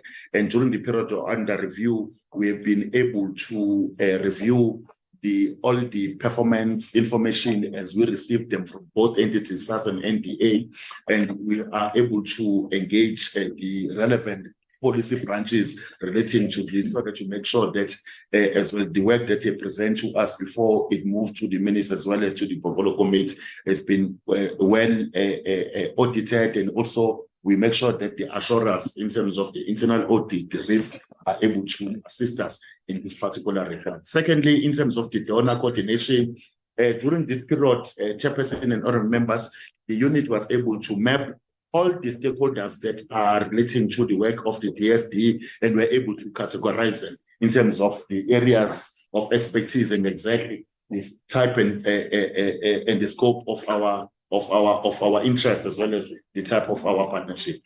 On the M&E, we've been reporting on the digital or electronic M&E system that the department has been developing over the past 3 years, and now we are at a space where we wanted to roll it out, and this has been done because what then we're able to do was to enhance this particular system, so that by the time it's being rolled over, it's at a level where it's required. The development of social welfare index was concluded, and as you will see when I present the 3rd quarter as well, that has been done, is completed, and is ready for implementation in the current financial year. But what we did this was to make sure we finalize it in terms of the consultations that we are able to do in that particular regard. Moving to finance, one of the main objectives is to make sure that the SD obtains an unqualified audit opinion, and indeed it's a Chairperson and members, it's important that we mention that the department indeed obtained an qualified audit opinion, or what is regarded loosely to as a clean audit from the AGSA. This is on the financial statements for the 2022-23 financial year. On IT, we continue to integrate all our data systems, because we want to make sure that as DSD, we are able to integrate this silo system that have been existing, so that we have a single view and be able to measure the impact of our services, and we are able to provide. So in the period that I'm reporting on, we're able to integrate the technical specification, especially on the compensation fund data that we receive from the Department of Employment and Labor.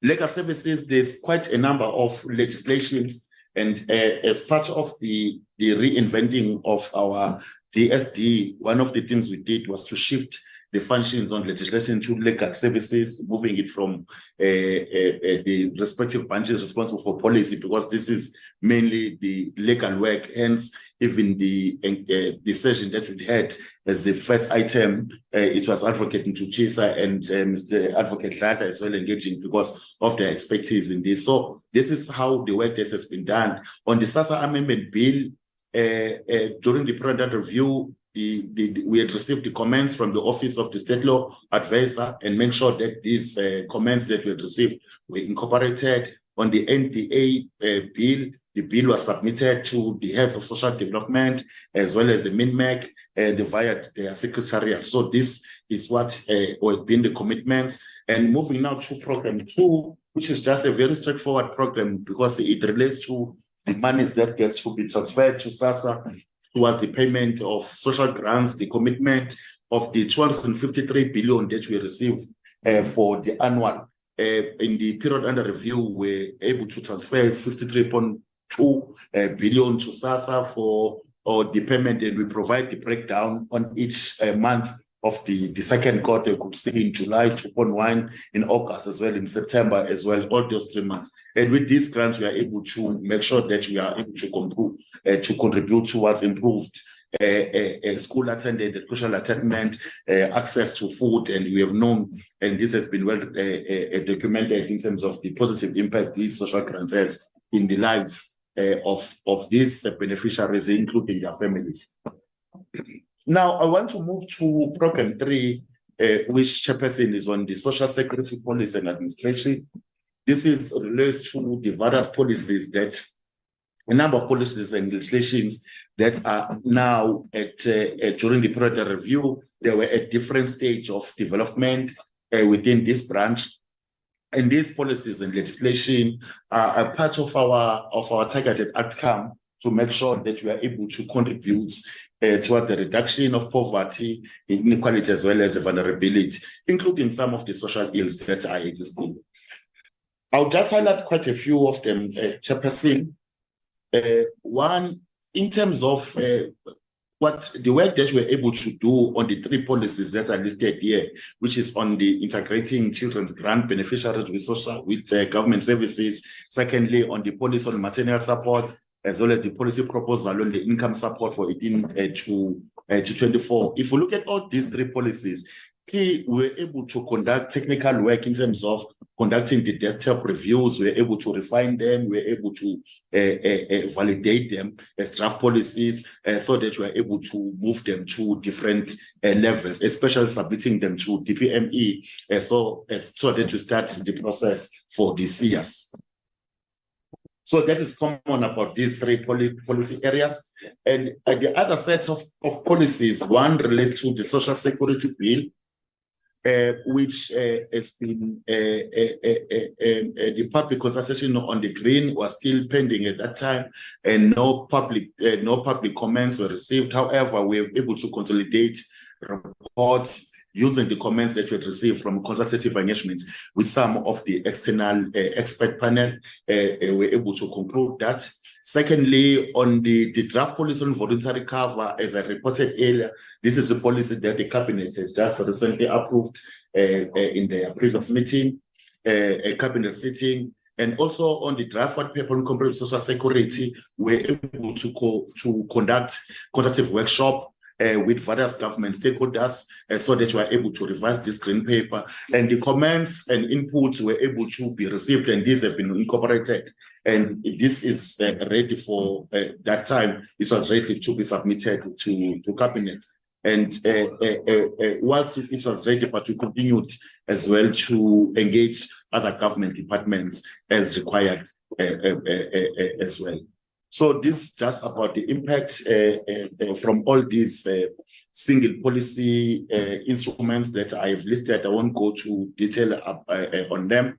And I'll just try to move to the areas where there were improvements.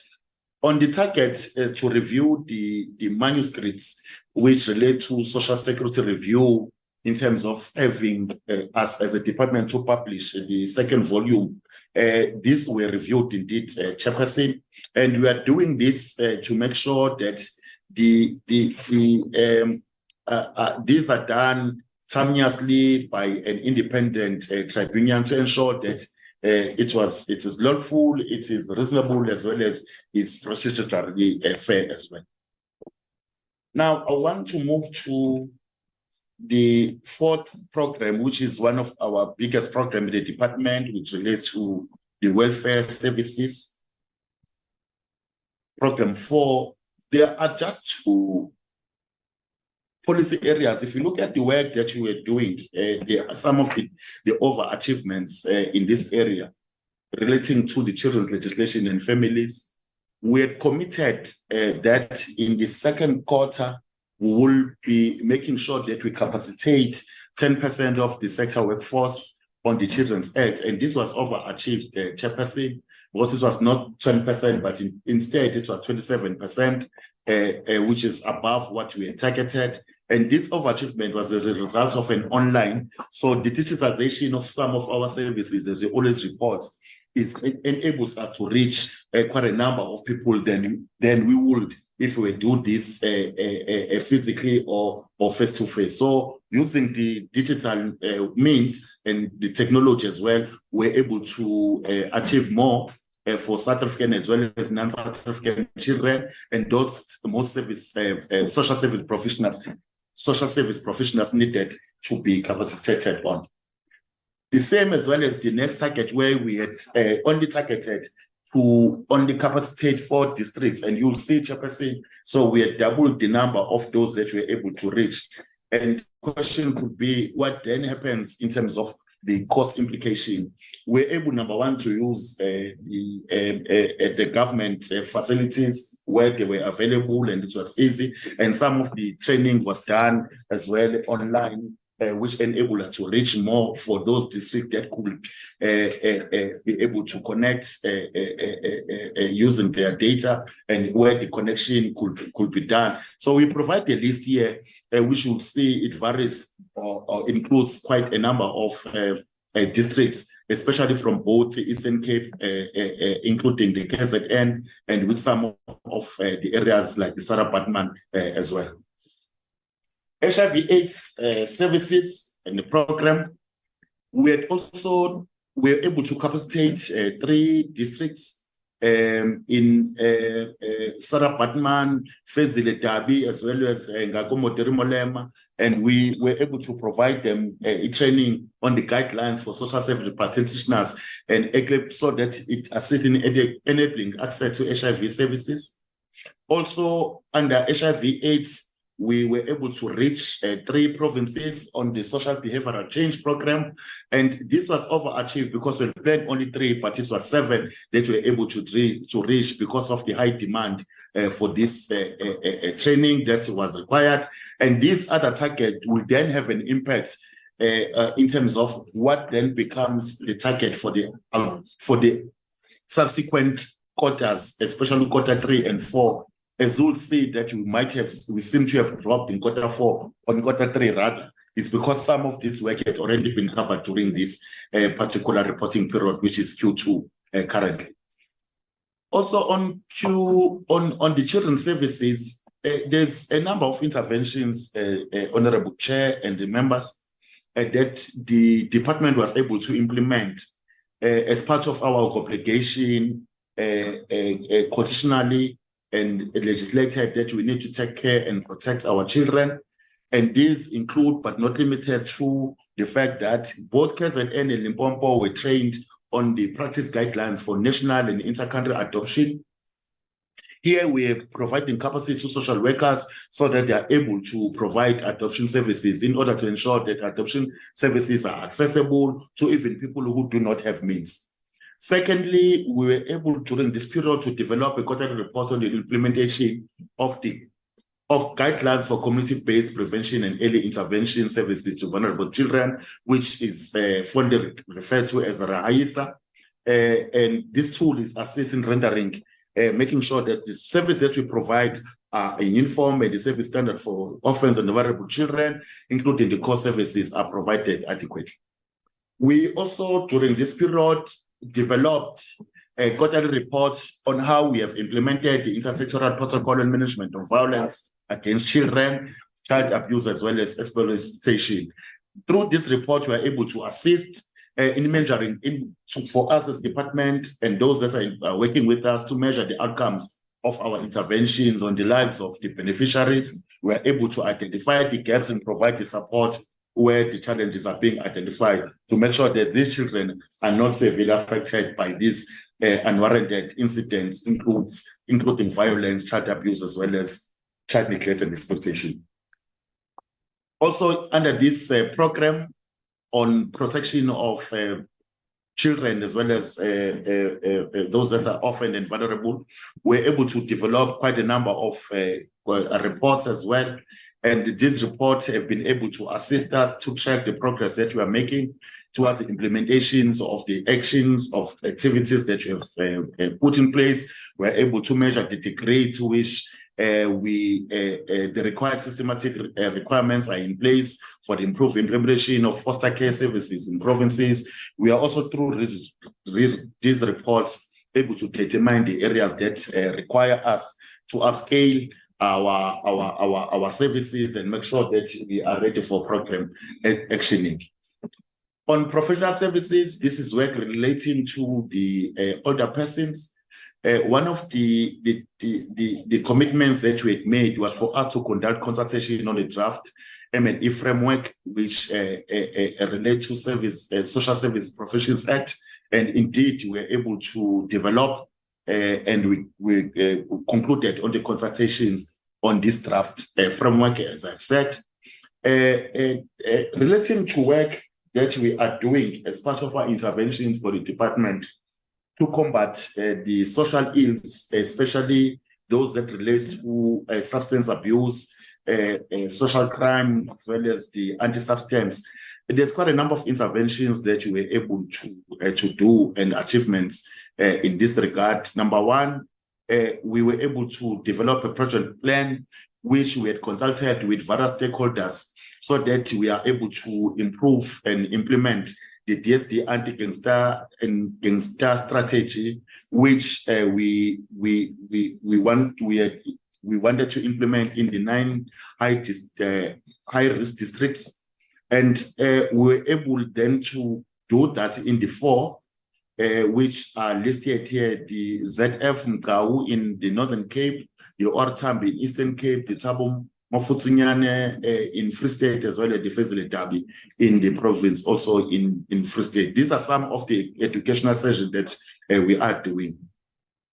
In addition to this, to make sure that we reach the young people and those that are much more exposed to risky behaviors, we are able to target them in their areas of study, in particular the TVET colleges. So providing a list, including universities here, which we're able to reach in terms of providing education and awareness campaigns for the provision of prevention and early intervention measures, so that we are able to curb the issues of social ills, as I said, that includes the gender-based violence, as well as the social ills, in particular the use of substance, or the abuse of substance rather. Finally, a total of 4 public treatment centers, namely the NS Malkas in Eastern Cape, Nkangala, Mpumalanga, Dr. Fabian and Florence Ribeiro in Gauteng, as well as the Kensington Treatment Center in Western Cape, were monitored on the implementation on the universal treatment curriculum. On services to persons with disabilities, we're able to achieve just 2 targets. Number one, on the development of respite care services, this is the work that you are doing in collaboration and receiving support from the Japanese International Agency, JICA. We were able then to provide these services, especially in the 2 provinces that have been piloted, that we are focusing on, which is in Mpumalanga provinces. This is the center-based and home-based care models for the respite care, so that we are able to assist parents who have got children with disabilities to have a free time, so that they're able to look for work and attend work, whilst the community is able to provide this assistance on their behalf as well. We finally, under services to persons with disabilities, we have planned to conduct public hearings on the draft policy, which I'm happy to report, Chairperson, that this has been approved as we are reporting. And there's been quite a number of public hearings that we've been doing. And during the period under review, it was 5 that had been planned, but instead it was overachieved because it was 9 that we finally achieved. This is mainly as a result of the availability of the provinces, who then indicated that we could be available this time rather than the time that we had planned. So hence the overachievement in this regard.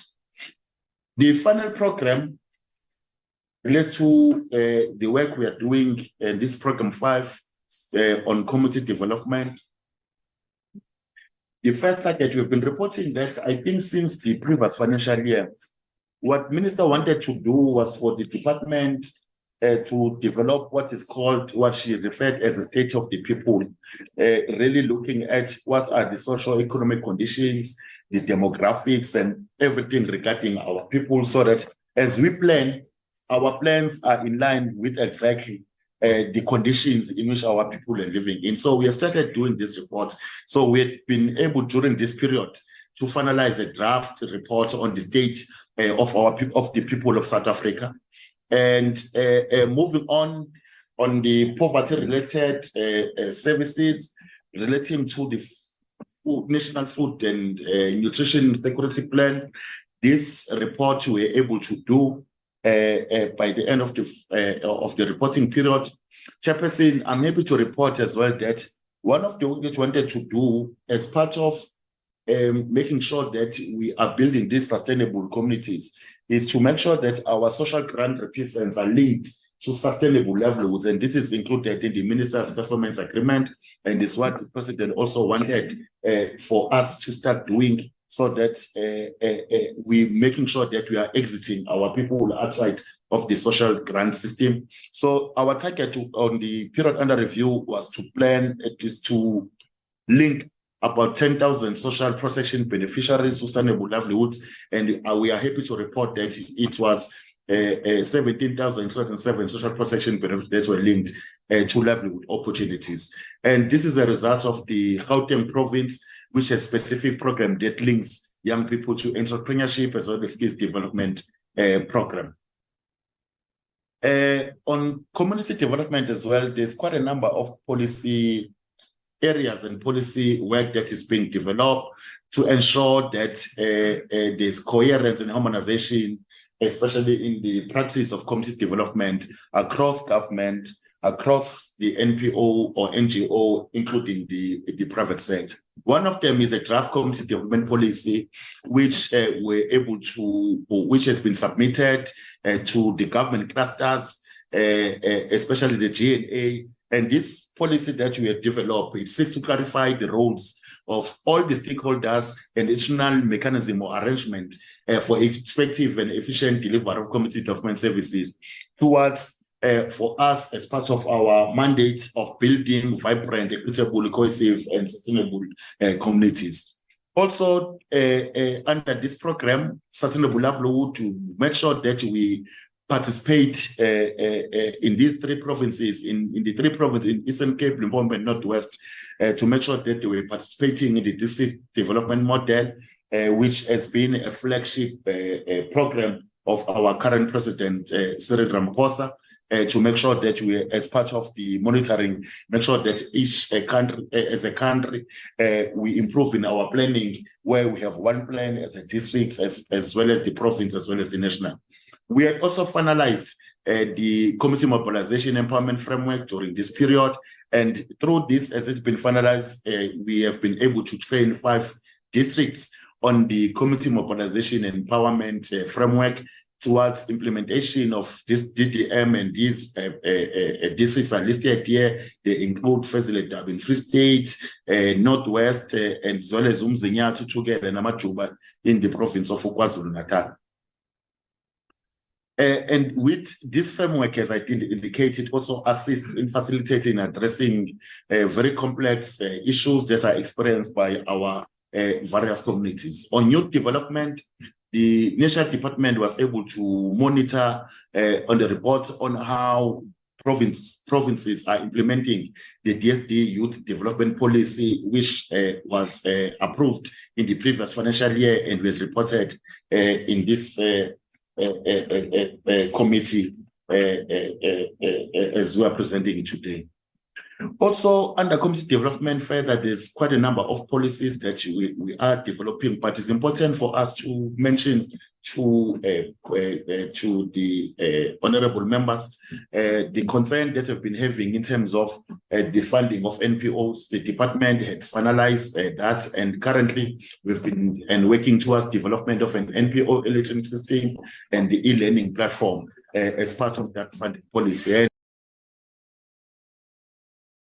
The e-learning platform has been developed, and the functional design, specifically the approach system, were developed during the reporting period. And further, we are able to provide training, especially in the 3 provinces, in Free State, Northern province as well, the Northwest, as well as the Limpopo province. Also, when it's come to work that you are doing in terms of NPO registration, I'll just move to the slide and provide this.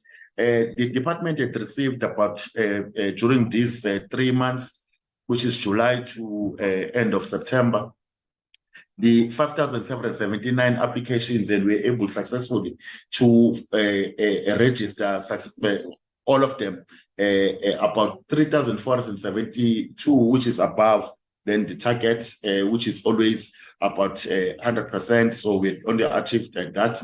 Secondly, the reports that you receive as part of the compliance, the department had received 19,565, and we're able to process 15,793, and those that were done within 2 months account for 15,793. So it means all those that were able to be processed were done within the period of 2 months. Through you, Honorable Chairperson and members, I'll now request my colleague Fanny Esterhuizen to then take us through the expenditure part of the presentation. Thank you. Thank you, Kumbula. Over to you, Fanny. Good morning, Honorable Chair and honorable members. So just in terms of Q2 spending for the department, it's almost 50% spending given the allocation that we had for this financial year. It's at 48.7 spending. And that is in relation to, when I come to the various slides, in relation to the social assistance grants in terms of the slow take-up on the SRD. That's just quarterly from Q1 to Q2. It's almost in line with the quarterly spending that we have projected for the financial year. This is the overall picture for the department, which includes now all the transfers and all the various programs. You could see that in terms of the overall welfare services is below, it's 43% spending, which is below the 50% earmarked for the average percentage for the department for the financial year. The area I want to get to is on the goods and services. Yes, Q2, we only had 38% spending. And as we move forward for Q3, see that our goods and services has increased in terms of the spending pattern for the financial year. On all the other transfer payments, you can see that for agencies, that's the one to the NDA and the SASSA administration, we've transferred 50%. On our foreign payments that we have, international obligations, we've already paid an amount of 3.7 million. That's accumulated to the 78%. Yes, the NPOs, it's currently sitting at 36% spending for Q2. That's because we've transferred money on Q1 to some of the NPOs, and we were awaiting the information and the progress reports from the various NPOs that we were able to transfer in terms of this. On our source, that's the social assistance grants, and then payments for capital assets, only 8%. And that's understandable because we were awaiting some of the tender processes and the quotation processes that we had to ensure that it's in line with our projections for the financial year. Just a different illustration in terms of the various programs. However, this one gives you an indication of when we strip out our transfer payments, all the transfer payments, the big money, you can see what is then left of the department for the financial year. So the spending, it's only on social security, which is currently sitting at 29% spending. In terms of the various reasons, let me get to that. So if you look at the analysis of the spending for quarter 2, again, administration is on par. We pay mandatory services to security, cleaning, audit fees, fleet management, IT services. It's understandable that we are at 50% spending. Under social security policy, only 28% spending. There is the lowest spending related to the slow starting of projects, which is a lot of interdependence in other institutions, so there's a lot of dependencies. The outreach activities have started and payments will be reflected in quarter 3 and quarter 4. Then also the appeals, the projects for appeals posters and zero rating SRD website have started and payments will only be done in the next quarter. Then on welfare services, 44%, not so bad in terms of the average spending, but it's also related to the community outreach programs. We would know that most of the outreach programs and welfare services will only commute in quarter 3 and quarter 4 in terms of this. And we've also taken over a new contract for GBV. There was also issues in terms of that, and then payments for that specific new service or new service provider will also be increasing in quarter 3 and quarter 4. For welfare, for social policy, 43% spending. Again, we're looking at the outreach programs and training of new NPS system rollout plan for the remaining quarter of the financial year. And just in terms of the transfer payments on the community development, by quarter 2, we have transferred 6% to the India of 132 million. This is just a different picture in terms of our economic classification. So our compensation of employees, yes, we are 50% spending already for 6 months, which is in line with what we have. Our goods and services, yes, I've explained that already. There's the 38% spending that we have in quarter 2, 85% on our small transfers, which is the foreign and the national organizations, and the CAPEX, 8% spending. Just on goods and services, we just want to illustrate how that the various programs do the spending on the various, just on goods and services for quarter 2. You can see program 1 is already above the average spending. As explained, is because of the mandatory services. Then social security, the other 3 programs, is a little bit below the average spending. And as I said, some of these things will pick up in quarter 3 and quarter 4. What are we spending it on in terms of goods and services? There you can see our main expenditures there relates to the AG. By end of September, we are already spending almost 15 million for the AG. Our consultancy services, 20 million. Our operating leases, which is the accommodation from where we currently are housed in terms of the HSRC in Pretoria, 17 million. Then traveling on 33 million, and then venues 11 million. Very briefly, just in terms of projected versus actual, in terms of our COE, compensation of employees, we're already above the line in terms of our projected spending for compensation of employees. And yes, in quarter 3, we've made adjustments to this. We went to Treasury to shift money from our goods and services to compensation of employees, because we will have a short, at quarter 2, was projected we will have a shortfall, because the department needs to fund its own cost of living adjustment, the annual increases. As per instruction from the National Treasury, we didn't have it in a baseline, so we had to request Treasury for that increase, illustrating quarter 3. Just on goods and services, a little bit up and down in terms of this, but it's dependent on some of the approved submissions for projects that will go through. We had a good month in August of 44 million, and it went down again. Then the last one is on the regular expenditure. And Chairperson, the information for Q2 and Q3 is exactly the same for this specific area, the regular expenditure.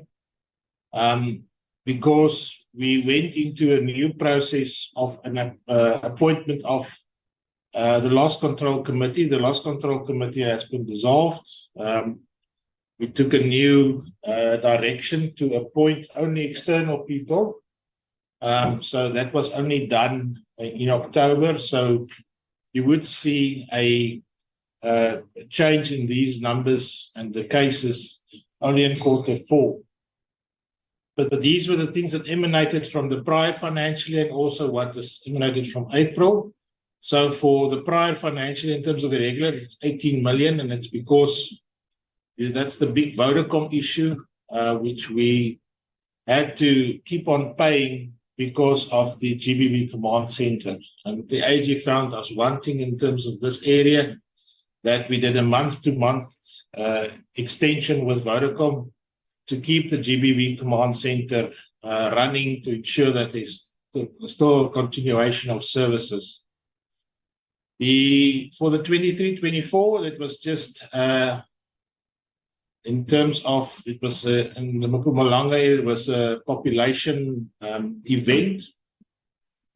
We've initially budgeted or procured for a certain number of people, but yet when the event was on that specific day, double number of people came to this, and we actually have to give food to all these people. But because the procurement process wasn't followed correctly in terms of this, we had to record it as a irregular expenditure. Just in terms of fruitless, the prior year, you could see that of the 32 cases that we had, we have finalized 23. There's only 9 left for the prior financial year, amounting to 101,000, which relates to hotel no-shows and car damages. And there's 3 invoices that was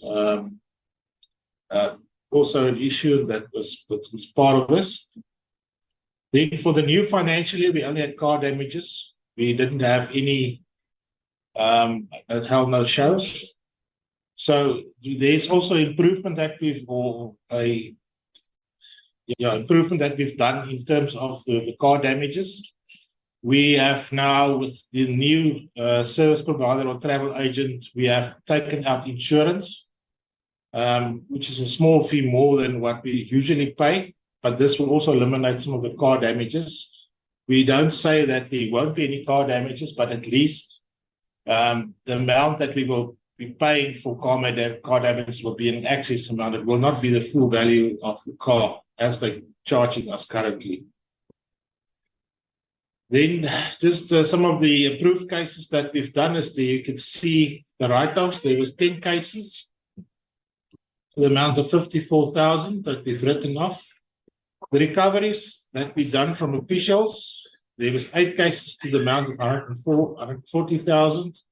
So it's already in the process of being recovered from the various officials, and also the travel agent has been found wanting, and this will also be recovered from them in terms of the cases. Chairperson, I think that is just in terms of Q2. For both the performance and the expenditure portion, should we stop here and do questions, or should we then proceed with Q3, Chairperson? Thank you very much. Okay, I think let's also deal with Q3 because it interlink. And then honorable members will note the questions and write down. And then let's proceed because it's gonna be the continuation of this one.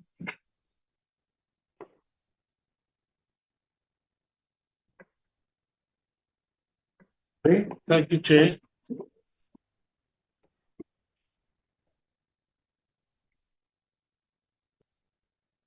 Thank you so much, Honorable Chair. Yeah, it's showing, no? I was waiting for slides to show. Thank you. This is the third quarter. I'll just try and give the high level as much as I can. Chairperson, what is notable here, if you make an observation from the first quarter to where the period we are reporting at, there is, of course, a concerning decline. But I did indicate earlier on that what it appears a decline from quarter 2 and quarter 3 is because some of the targets had already been met in the previous quarters. But while you plan, it's just a technical exercise because you said you're going to do 4. If you have done this 4 previously or half of it previously, how you report the system, you still want to sit at 4. You can't say it's just an expression that you have to give that you have achieved. So I'll just highlight some of those areas where we have done. But of course, admitting as well that there are some of the areas where the performance was not met.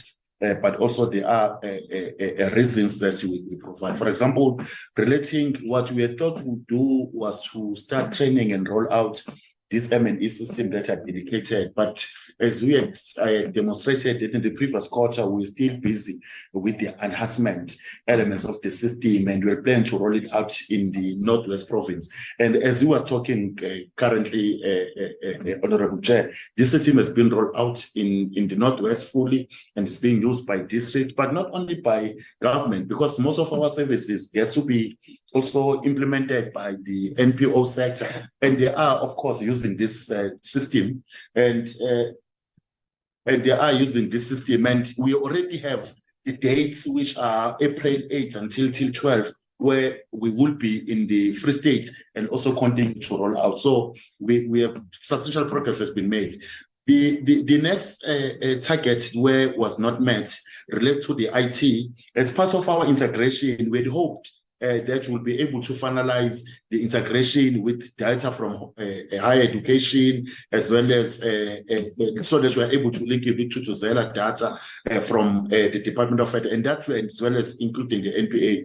This was not achieved, but the MOU for us to do that, because there were delays in terms of the back and forth, but the conversation has started to happen. On the human capital, we had set ourselves a target to make sure that government departments assist us with the employment of social service professionals. And being ambitious, we had hoped during this quarter, we had set a target of 1,443, and it's only 59 that the social workers were to be employed by different government departments of social development in various provinces.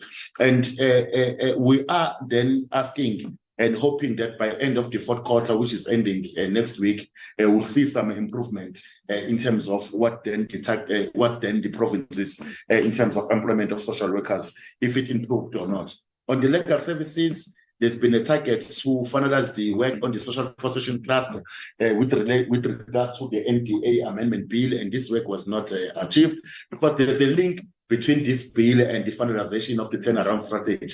And the bill has always been having an expression of this particular and making reference to the bill.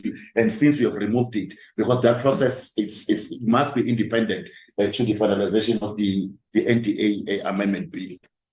Moving forward on social security, the draft policy on the integration of draft policy on integrating grants, children, beneficiaries with government services had not been submitted to the DG's technical working group for them to consider it. However, we were able to obtain the CS because of the delays for us to obtain the CS process, which is a prerequisite for us to table this draft policy to the technical working group of the DGs.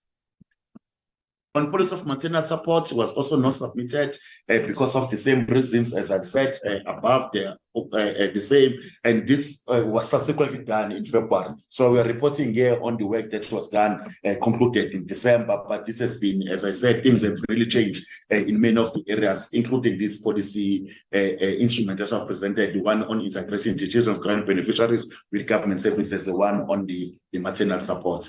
Also on the policy on the voluntary cover for retirement and its benefit for atypical. I did indicate I wouldn't dwell much, Minister, honorable members, because this work, this has been approved by Cabinet in February. So we are much more even ahead of this.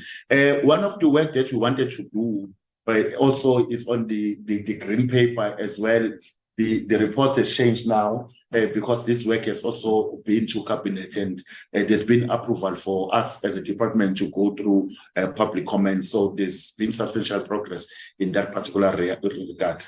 These are some of the targets, as I indicated earlier, Chairperson, that's where the work has been covered before. If you look at the first one, on us to train stakeholders on teenage parenting program, we had targeted 4, but 3 had already been reached, which was Umkhanyagut in Zululand, the Zululand and King Kechwayo. And it was only Nelson Mandela that has been capacitated now because this had been done in the previous quarters.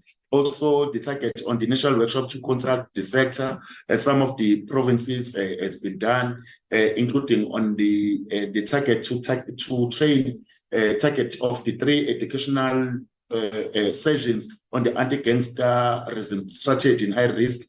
The 2 sessions were conducted in 2 high risk and so forth, only in 2 and only in 1. Increase and it been done in the first quarter. So these are some of the targets that I said. It's just a question of technical elements in terms of how we need to report on target per reporting period. Moving to service on persons with disability. This target we had met in the previous quarter, as I indicated earlier, but during this time, we had hoped to target Northwest, but they were not available. And the date they only gave us when we wanted to do this training, they only gave us February because there were other competing commitments. I think there's a rightful English, yes, for us. And so they gave us February, so which we had since concluded. I did report earlier on as well that the work in terms of mapping out all social development services to support independent living with community and for persons with disabilities has been a challenge in terms of the procurement, in terms of us finding the relevant people, and we extended the scope and making sure that everyone is there. And since over-extension 3 or 4 times, the closing date then became outside this reporting period because it was only in 25th January. And it's because of the guidance we always receive from Treasury that between 15 December and 20 January, you can't advertise or appoint service providers because it's a period that mostly some of the people might miss and so forth. So this is within the notes that you receive from Treasury as guidance in terms of how we appoint relevant service providers. On the validation work, one we have done, because we have concluded all these the policy and it's been translated to different languages, we could not update it due to the delays in completing the translation from other languages, transcript review, analysis of recording from all.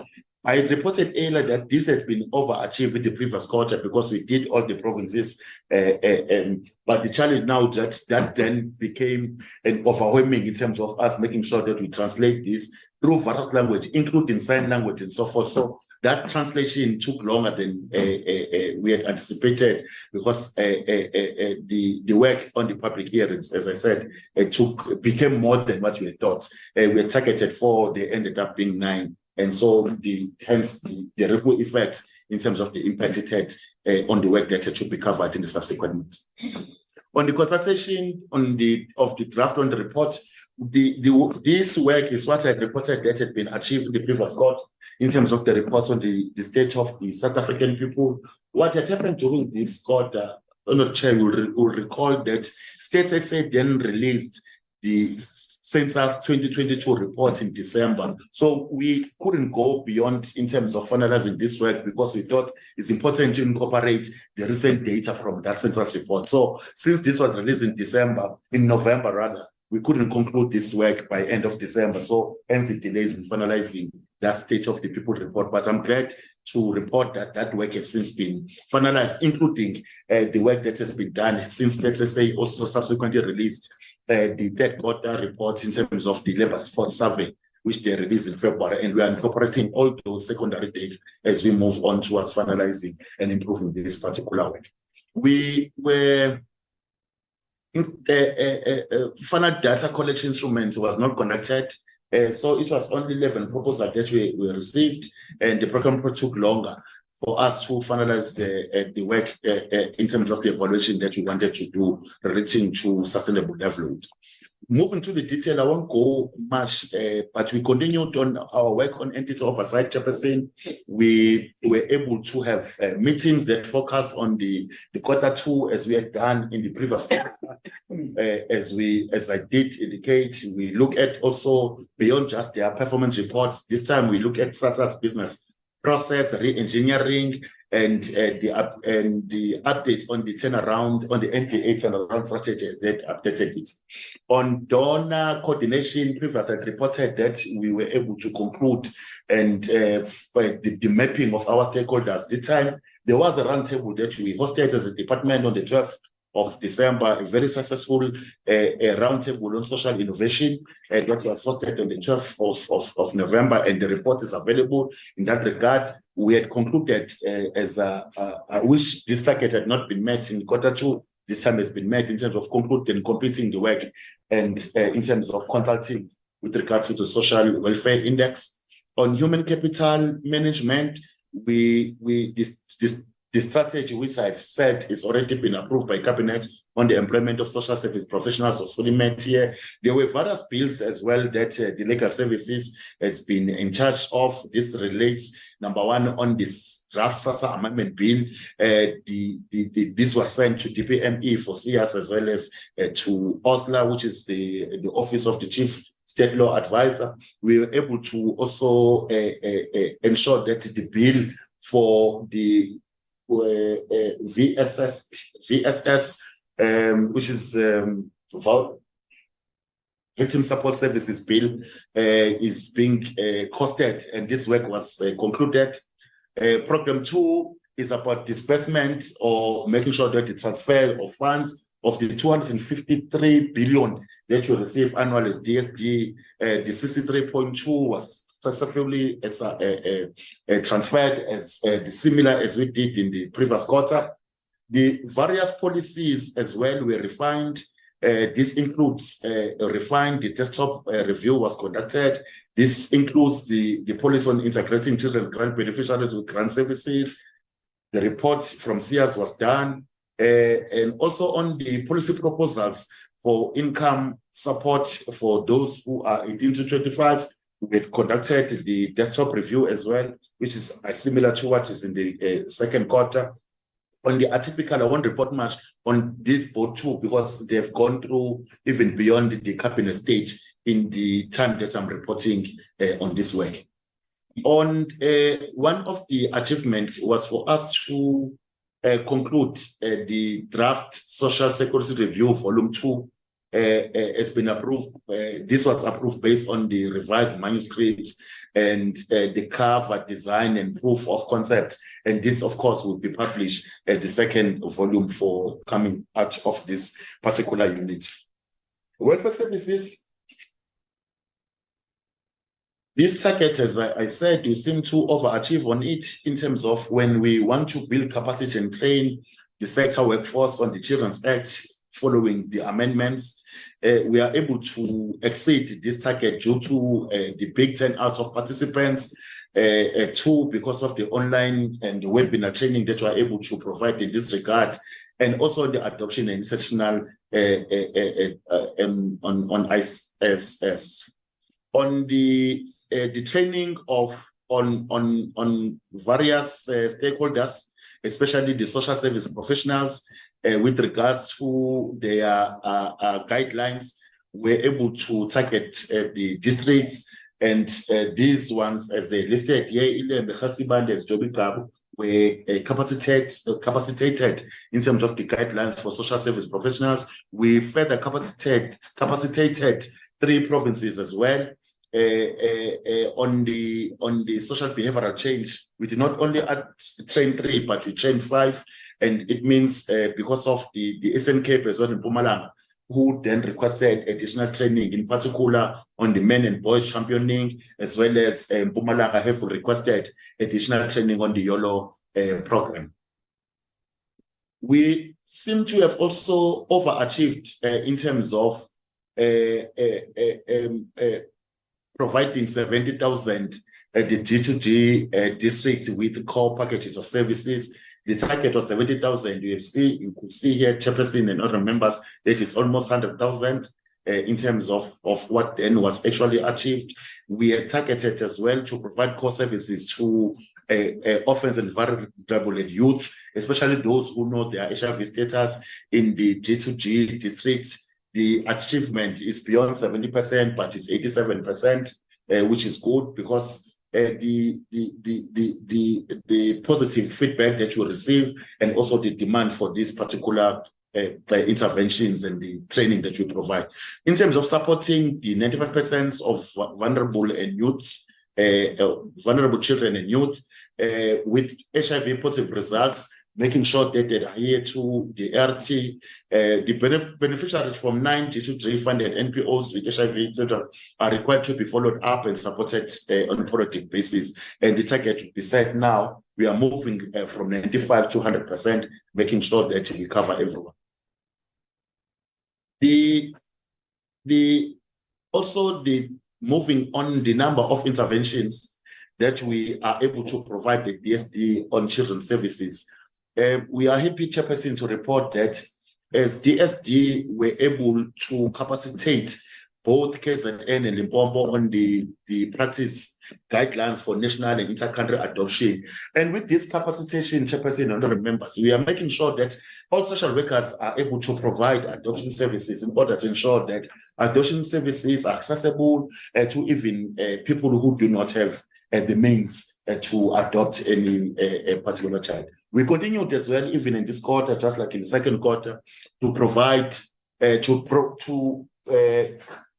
a quarterly report on how, as the sector, we are implementing guidelines of community-based prevention and early intervention services to vulnerable children. I did say this is referred to as a RAHISA, and this tool is able to assist us to ensure that the service that we provide and the render are uniform, and that the standard services for orphans and vulnerable children include the core packages, the core package of service guidelines. We produce quite a number of quarterly reports. They are listed here. I won't go to detail, Chairperson, and they are similar to what I already reported on. So this performance has been sustained in both quarters, which is the second as well as the third quarter, in terms of the various reports that we provide in terms of the services. Relating to older persons, the department we had committed to present the draft M&E framework for social service professions Act to ESCO, and indeed this was presented at the HSDS, which included as well all the ESCO members, as we had committed in this regard. On social crime, there's quite a number of awareness campaigns, as I've reported. As we have seen, we have reported already on quarter 2 the list of various institutions of higher learning, in particular the TVET colleges as well as other colleges, where we are targeting young people on education and awareness campaigns relating to social crime as well as anti-substance abuse. And we are listing some of those TVET colleges as we see them there from various provinces, and we continued with monitoring as well the provision of public treatment centers on how the UTC, which is a universal treatment curriculum, is being provided. And in this regard, it was the Swartfontein in Mpumalanga, the Kanyane and Madate in KwaZulu-Natal, as well as the Chatumatage in the province of Free State. Moving to the last program, Chairperson, which is program 5 on community development. There's various work that we're able to do. I did indicate earlier on that we have been able to incorporate data from centers. We're able to then update we delayed in terms of finalizing our State of the People report, and I've already given reason in the previous quarters. On food and nutrition security plan, one of the things we had said we'll do was to develop a quarterly report on how, as government in this sector, working with those that are included in this work, is how we continue to provide implement the national food and nutrition security plan. And we this was developed and it was done properly. The target, as you will see here, we had hoped to continue linking 10,000 social protection beneficiaries to sustainable level of opportunities. And as you will see, what we reported in quarter 1 and 2, it seems like we have already reached the annual target, which is 30,000. But a total of 31,000, including now, which is still just above what had been targeted for the annual, has already been achieved. So this will then have the effect, is part of those targets that you would say we might not report now what has been achieved in the previous reporting periods. Moving to poverty alleviation strategy as one of the work that we must do, and this has been included in the 5 priority areas that the president has given for our minister. The consultation were done with various government departments so that we are able to develop the poverty alleviation strategy. And this was presented in the SPC HD cluster as at the FOSAD workshop. The National Community Development Policy was also submitted to the technical working group, and we had already consolidated all the inputs that we received from the various consultations that we had conducted. 3 provinces, which is Northern Cape, Mpumalanga, and Gauteng, were able to participate in the district development model. We were able to monitor that because it's what we need to do, and we provide reports to COGTA in that regard. And the department capacitated 5 districts on the community mobilization and empowerment framework towards the implementation of DDM, and these districts are in Umgungundlo, Vetekin, and King Fletchway in KwaZulu-Natal province. And this framework is able to assist in facilitating and addressing complex social issues that are experienced by our different communities. On youth, the department continues to monitor how the provinces in particular are implementing the DSD Youth Development Policy, which has been developed, and we continue to implement it. Here is just the numbers of, just like I've indicated earlier, it just depicts the number of applications that were received during October, November, and December, which is the period under review, how many were received and how many were able to successfully register. Within 2 months, we received 7,000, and of that, it was only 4.4 that were able to be registered because they qualified and they meet all the requirements. In terms of the reports that you receive as part of compliance with the NPO Act, the department received almost 20,000. These were processed, and of those, we're able to finalize within the reporting period, which is as I indicated, which is 2 months. Chairperson, through you, my brother Ufani would then take us through the expenditure again, or for the quarter 3, as he did for quarter. Thank you. Thank you, Chair. I'm not going to run slide by slide as I did with quarter 2, so I'm going to highlight the ones where there was significant changes in terms of the expenditure for quarter 3. You can see that it's on 73.8% spending for quarter 3 for the year. You can see already a pickup quarter 3 from quarter 1 and quarter 2. There's already a 1.4 billion increase in quarter 3 in terms of spending that we achieved in quarter 3. So you could see again, remember in quarter 2 for goods and services, we were at 38% spending. So in quarter 3, it's significantly pick up to 62% spending in terms of this, the expenditure for quarter 3. So what has transpired in quarter three that's different is that, remember, Chairperson, we did the annual adjusted estimates where Treasury evaluates our spending and they do mid-year adjustments in terms of the allocation that we have. Now they've again, for this financial year, declared savings. Declared saving of 1.7 billion on SRD, which they took away in the September-October adjustments. They also took away an amount of 400 million from SASSA administration. Then we have requested them to shift money from our goods and services to compensation of employees, as I said, to cover our possible shortfall that we will have on the cost of living, our annual increases of 22 million. That was the net effect of the adjusted estimates for 23-24. So there was an increase in terms of the spending of the various programs. Also a slight increase in Social Security. The reasons mainly the same for quarter three as in quarter two, because of some of the things that was dependencies, but also in terms of the outreach programs. And then just in terms of program 5, by quarter 3, we have transferred the full allocation to the NDA of 220 to them.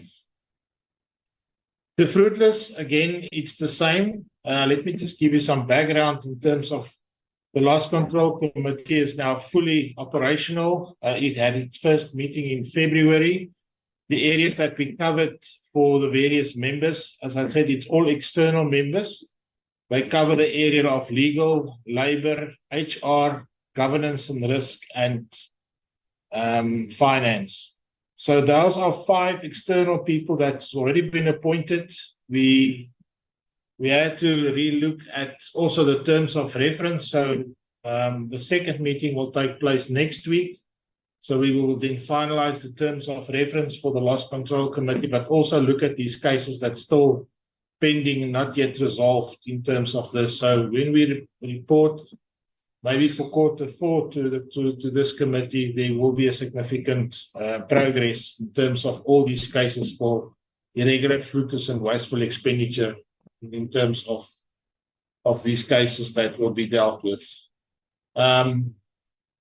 Chairperson, this is basically just very brief in terms of the progress that we did for quarter 3. As I said, the most significant thing was the adjusted estimates that took place in October, where again Treasury took money away from us for the SRD and SASSA. But other than that, the spending has been constantly increasing. In quarter 4, it's already that we're looking at that we need to look at what can be afforded or can be withheld, because the amount that we have got available on our goods and services is quickly depleting. So, but we are hopeful that we will be able to process all our invoices in quarter 4 so that we do not have any accruals for the new financial year. Thank you very much, Chairperson. Thank you very much, Department.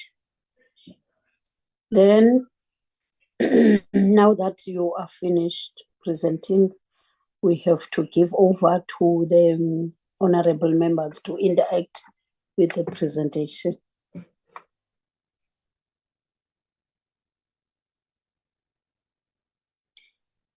I see Alex hand, and then other honorable members maybe will follow. Can we give over to you, Alex? Thank you, You can raise from wherever presentation, whether quarter 3 or quarter 4. Yes, thank you very much, Chairperson, and thank you to the department for the presentations. Yes, Chairperson, quite a bit of quarter 2 and quarter 3 presentations. you know, are the same.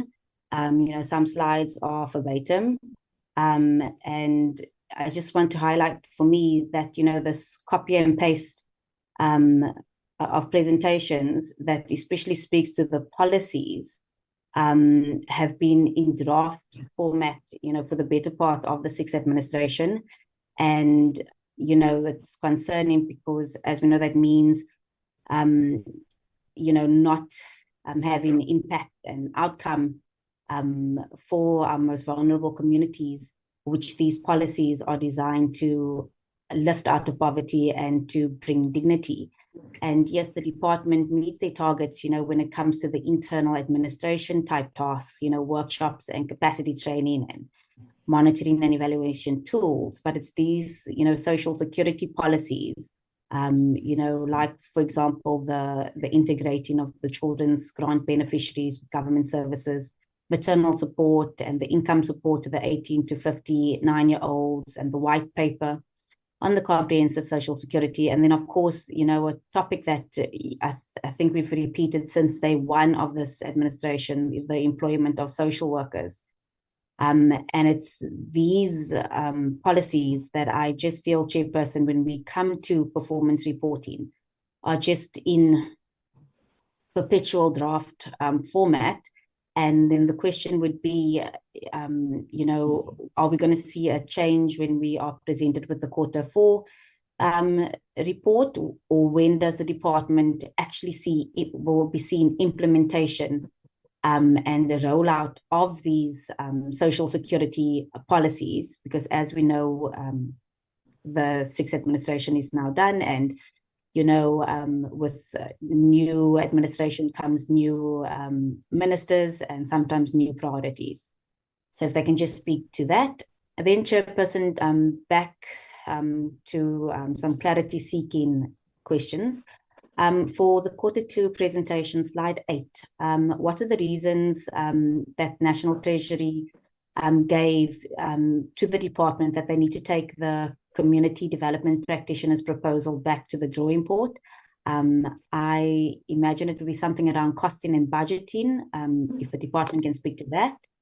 Then on slide 8, I know Peter spoke about that it's technical aspects, the reason why they can't find a suitable supplier.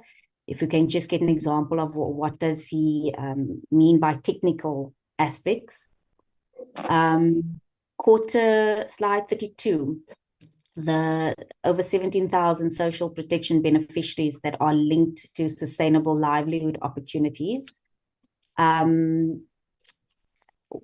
then, of course, it goes on to say the impact of this intervention contributes to improving access to diverse and affordable food. So I would just like the department to elaborate on this. Are we talking about food hampers here? Are we talking about food gardens? You know, how do households access this? Is it via SASSA? Is it via the department? Because I know when we often speak about, you know, food parcels, we told that, and food hampers and things like that, that the department doesn't do that anymore. So I just would like understanding by this improved access to diverse and affordable food, if it is that. And then also to note, I know during COVID, the AG noted poor recording of beneficiaries who receive this. I just would like to find out, has the department then improved on the record keeping of who these beneficiaries are that are getting this the support? And also, you know, what, again, some examples of what is this sustainable livelihood opportunities, because I imagine them to be short-term opportunities and not long-term opportunities. So therefore, you know, just questioning the word sustainable there. Then this question also boils over into Q3, Chairperson. So if I can just touch on it now. In Q3, the target of 30,000, the annual target of 30,000 has been achieved in Q1 and Q2. So does this mean that for Q3, we don't, the department does not go out and link beneficiaries to these opportunities for Q3 and Q4, since the annual target has been achieved? Because in most other targets, the department goes above and beyond whether they've reached the target or not, but it's not listed here that they've then done that. And because by my understanding that it's short term, sometimes someone who's received assistance in Q1, by the time we get to Q3 and Q4, they are back in need of assistance. Then back to Q2, and this question also overlaps with Q3, the cost compensation of employees. And the CFO did list some of the shifts from Q3, but I would like to know, normally we get a slide that actually details the amounts. It's not just given to us verbally in a meeting. So Chairperson, I would like to request if the CFO can actually give that to us in writing on a slide, from which programs and under which quarters National Treasury did take those funds, because I was trying to write down, but you went too quickly. So if we can just get that in writing, the 400 million shifted from SASSA, etc., that is going towards this compensation of employees. And then, yeah, because like, for example, we can see it written that, the 22.4 million from goods and services from program 2 was taken for this, but, what about funds shifted from program 3, 4, and 5?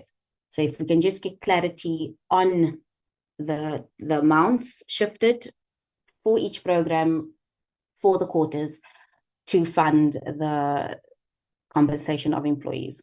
And then also on this topic, Chairperson, in Q2's report, the CFO gives us a nice graft, a line graft, which makes things easy to read, but we don't have that same line graft in the Q3 presentation. So if we can also get that line graft for Q3. Yeah, and I know the CFO did touch very briefly on how, we're gonna manage the budget for this, but yeah.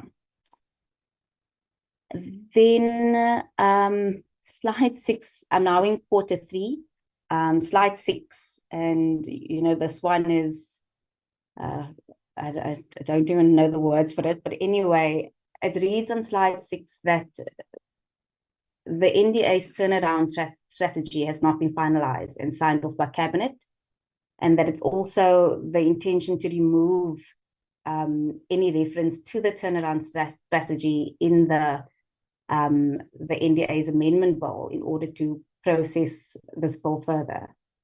So just an explanation of, the NDA spent the better part of the 6th administration focusing on this turnaround strategy. It's all we've heard from the NDA.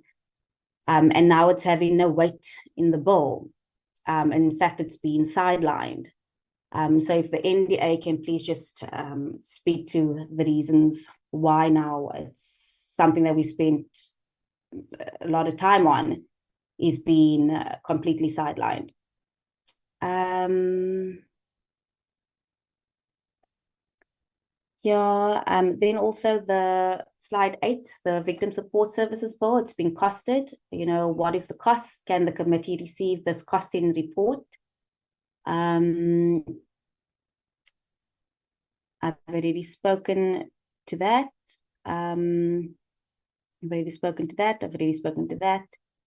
Then also this irregular expenditure, and the CFO indicated that the internal loss control committee has been resolved and they've appointed now external people only.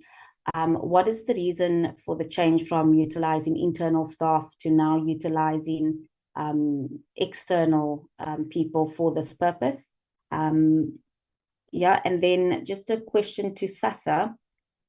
I see we still don't give separate line items for the child support top-up grant.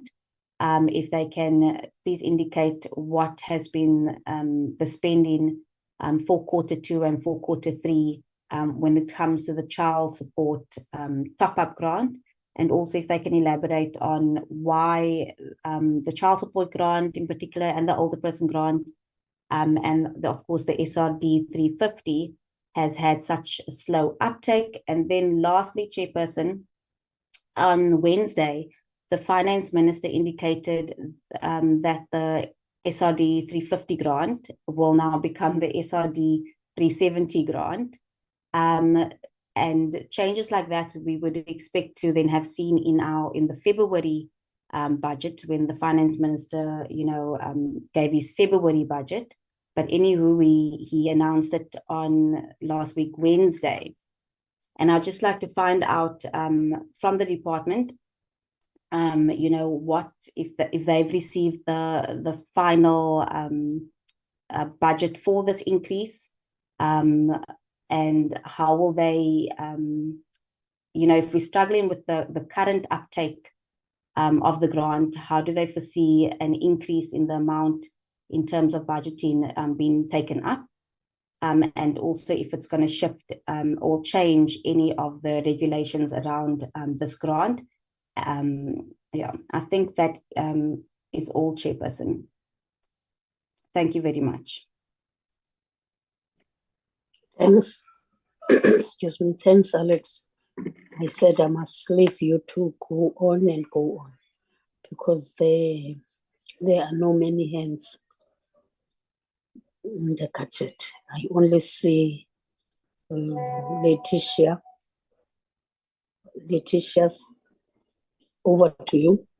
Yeah, thank you very much. I think I was covered quite extensively by Honorable Abrams, and I want to agree specifically on this one on the SRD grants slow take up, and it is really worrisome, Chairperson, because when you get to the ground, there are a total different story that people are telling you, and I want to know from the department, because somehow there's a failure, specifically in the administration of these SRD grants.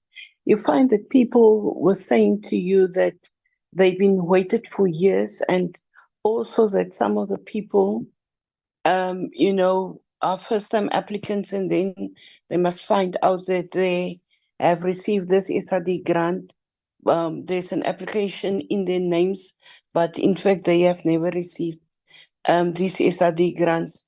So the department must come up and tell us what is it that they're going to do in order to increase, but not only to increase, but also to ensure that the system that we currently use for the SRD grant are definitely compromised, and what measures does the department have in place to stop this type of corruption within the SRD grants. And then also, in terms of the presentation, in terms of program 3 that have not met the targets is really worrisome, because within that program, that is the program that seriously have a direct impact on the lives of our people. So I want to check from the department, what is it that they're going to do to come up with a turnaround strategy to ensure the targets in this program being reached. Thank you, Chairperson.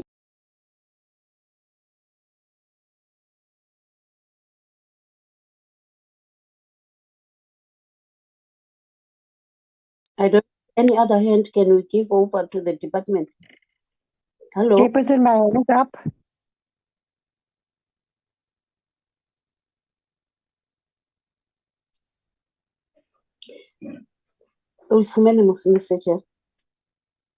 Chairperson is Honorable Marie speaking. My hand was also up. My hand is still up.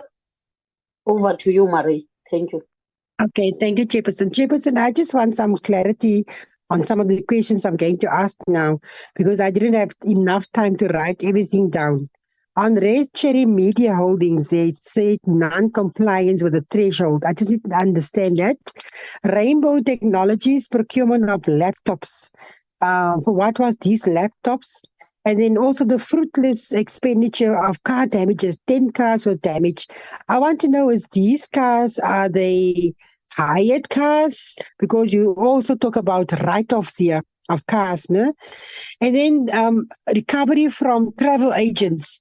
Did people travel and did people use too much money? Or what is the case when you say that recovery from travel agents? And then, Chairperson, I don't know which slides are this ones. This anti-gangsterism area that you did 2 areas. And the problem that I have with these 2 areas is that the anti-gangsterism, the areas where gangsterism is the highest is the Western Cape. You did not roll out that program in the Western Cape, where it's the highest rate of killings in our country on a daily basis. I need to find out why Western Cape was not targeted. If you look at the poverty alleviation, I want to know what is happening there. Is it the procurement process that is taking long? It is saying the procurement programs is taking longer. Why is the reason for that? Is it because of red tape or what? Because if you look at poverty alleviation, Eastern Cape had cases where mothers killed themselves with children because of she didn't know how to provide for a family. There was no food, there was nothing. You look in newspapers, how many children in Eastern Cape are dying because of hunger. So what is the reason that this procurement is taking longer? What is the reason for that? Then I want to speak about the HIV/AIDS training and awareness. You have covered quite a few colleges and universities and whatever.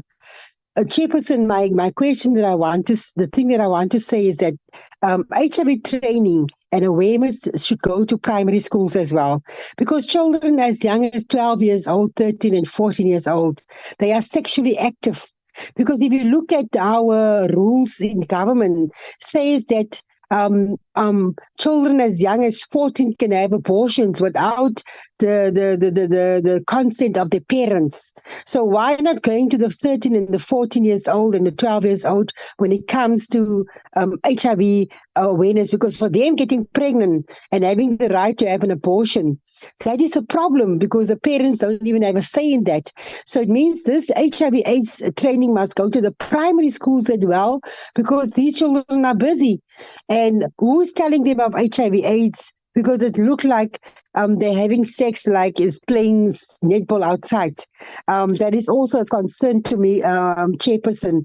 And then if you come to the NPOs and the NGOs that is registered, the gentleman said that 761 registered, and then 4,489 was approved. What is happening to the others? But they don't say how many of that NPOs are getting funding from the government.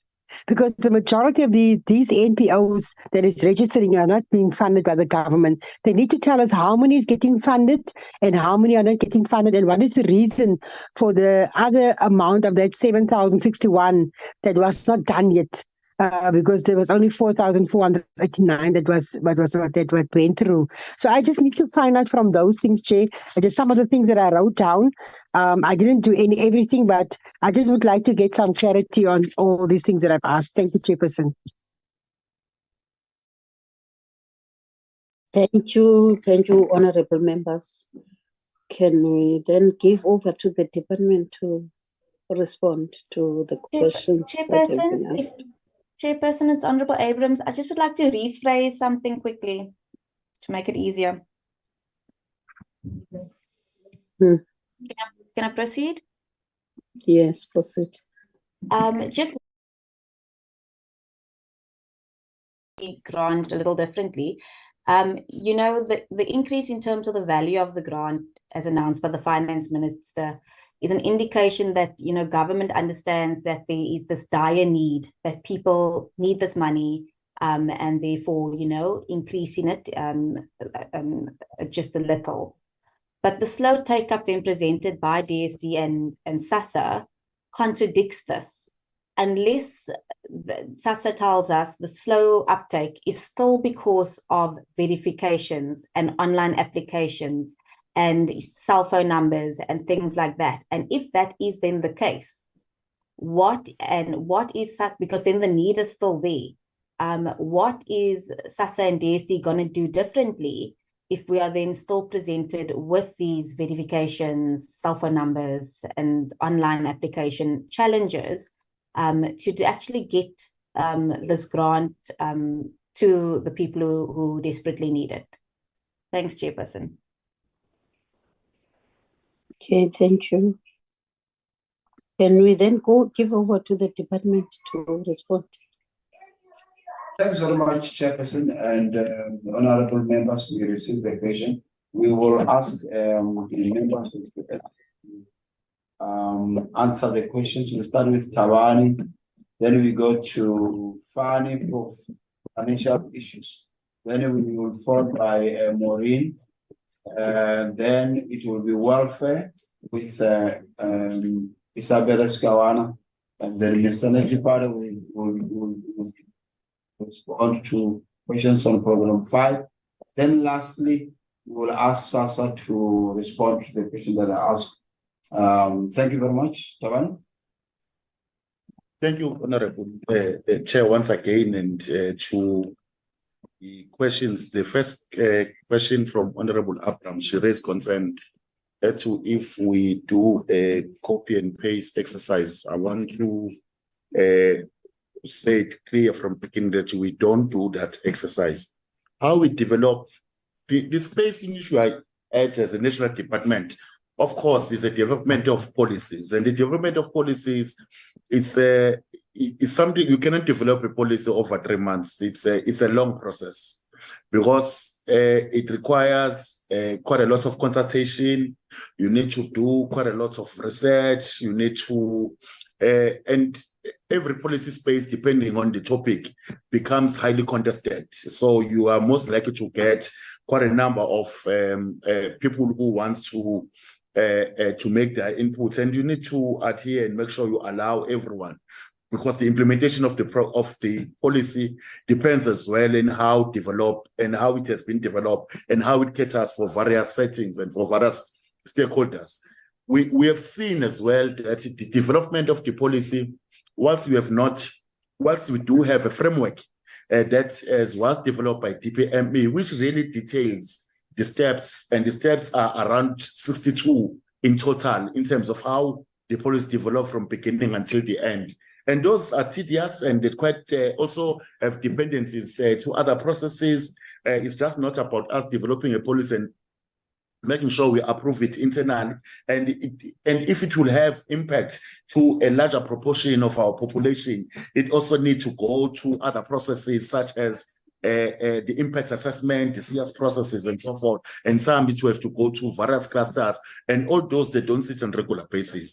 So what then will appear as if it's a copy and paste, because the work that needs to be done can move from the same one quarter to the next. If it's consultations will happen not in a week, but in a longer period, and then they will be anticipated. So our targets, these are mostly the 5-year target, because we've got a strategic plan, which is an MTSF, and they will say this needs to be done for it to be realized, and these will be implemented through the annual targets, and these annual targets will be then implemented on quarterly basis. So I wanted to make sure that I clarify that particular area, that it's the nature of our work warrants us to do it, even if we do the implementation, we allow the implementation to happen beyond just the 3 provinces, because it's just not only the provinces, it also happened to be the district offices, including some of the NPOs that provide our services. I thought that will suffice as a response on the first concern that Honorable Abrams raised earlier on. Thanks. Thank you. So just in terms of some of the finance matters that requires attention, yes, we will surely provide the committee with an updated presentation on the shifts as in the adjusted estimates. I do apologize, Chairperson and members, that I haven't included that specific slide, but it's basically just the outcome of the adjusted estimates that was given to us. I will do slide for the COE, we'll exactly see on this slide where the shift was for the various programs from goods and services to COE, but also the 400 million and the 1.7 billion from SRD in terms of this. Then the others, in terms of the projections, yes, I will also update that and give indication on how that we spend monthly on both the COE as well as the goods and services. So I'll update the presentation. I will email it by close of business today as well.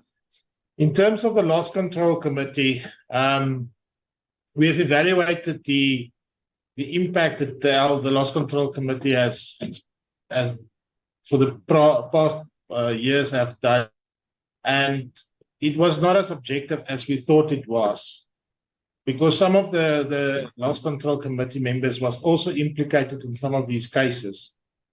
And therefore, and it was also there was, I think the members was like 15 members of the loss control committee. It was too much. And then we've decided that, look, let's rather get objective people outside of the department. So when they then look at these cases and evaluate these cases, that they're totally objective, they do not know these people that was implicated in some of these cases. The revised terms of reference makes provision for internal members or internal colleagues to come to the loss control committee and state their case if they need additional information in terms of this. But the whole intention to re-look at the loss control committee was to ensure there's complete objectivity and independence in terms of this. So that was done, and as I said, it's operational already. Just in terms of the fruitless, wasteful, and irregular expenditure, the one was on the threshold for just get that one for the red cherry. That specific was a manipulation of the quote. When we added up all the various amounts in this quotation, it came to more than 1 million. So because of the threshold at more than 1 million, it's because that's irregular and we were supposed to follow tender processes. Yes, it wasn't picked up, but it needs to be investigated who's to blame for this specific one. For Rainbow Technologies, again, and we've got findings in this prior financial year, the quotations that were sourced was signed off and everything, but some of the laptops were not market related, and therefore it's also irregular expenditure in terms of this.